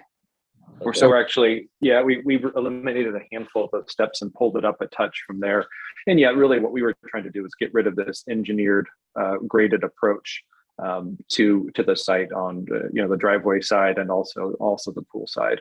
So from this plan, we've snugged the pool much closer to the building.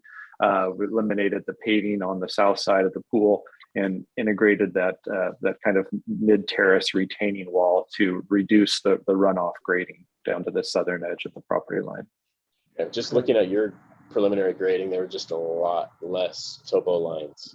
Yeah. And you're saying that you're 2 feet higher. So I just want some proof that is working.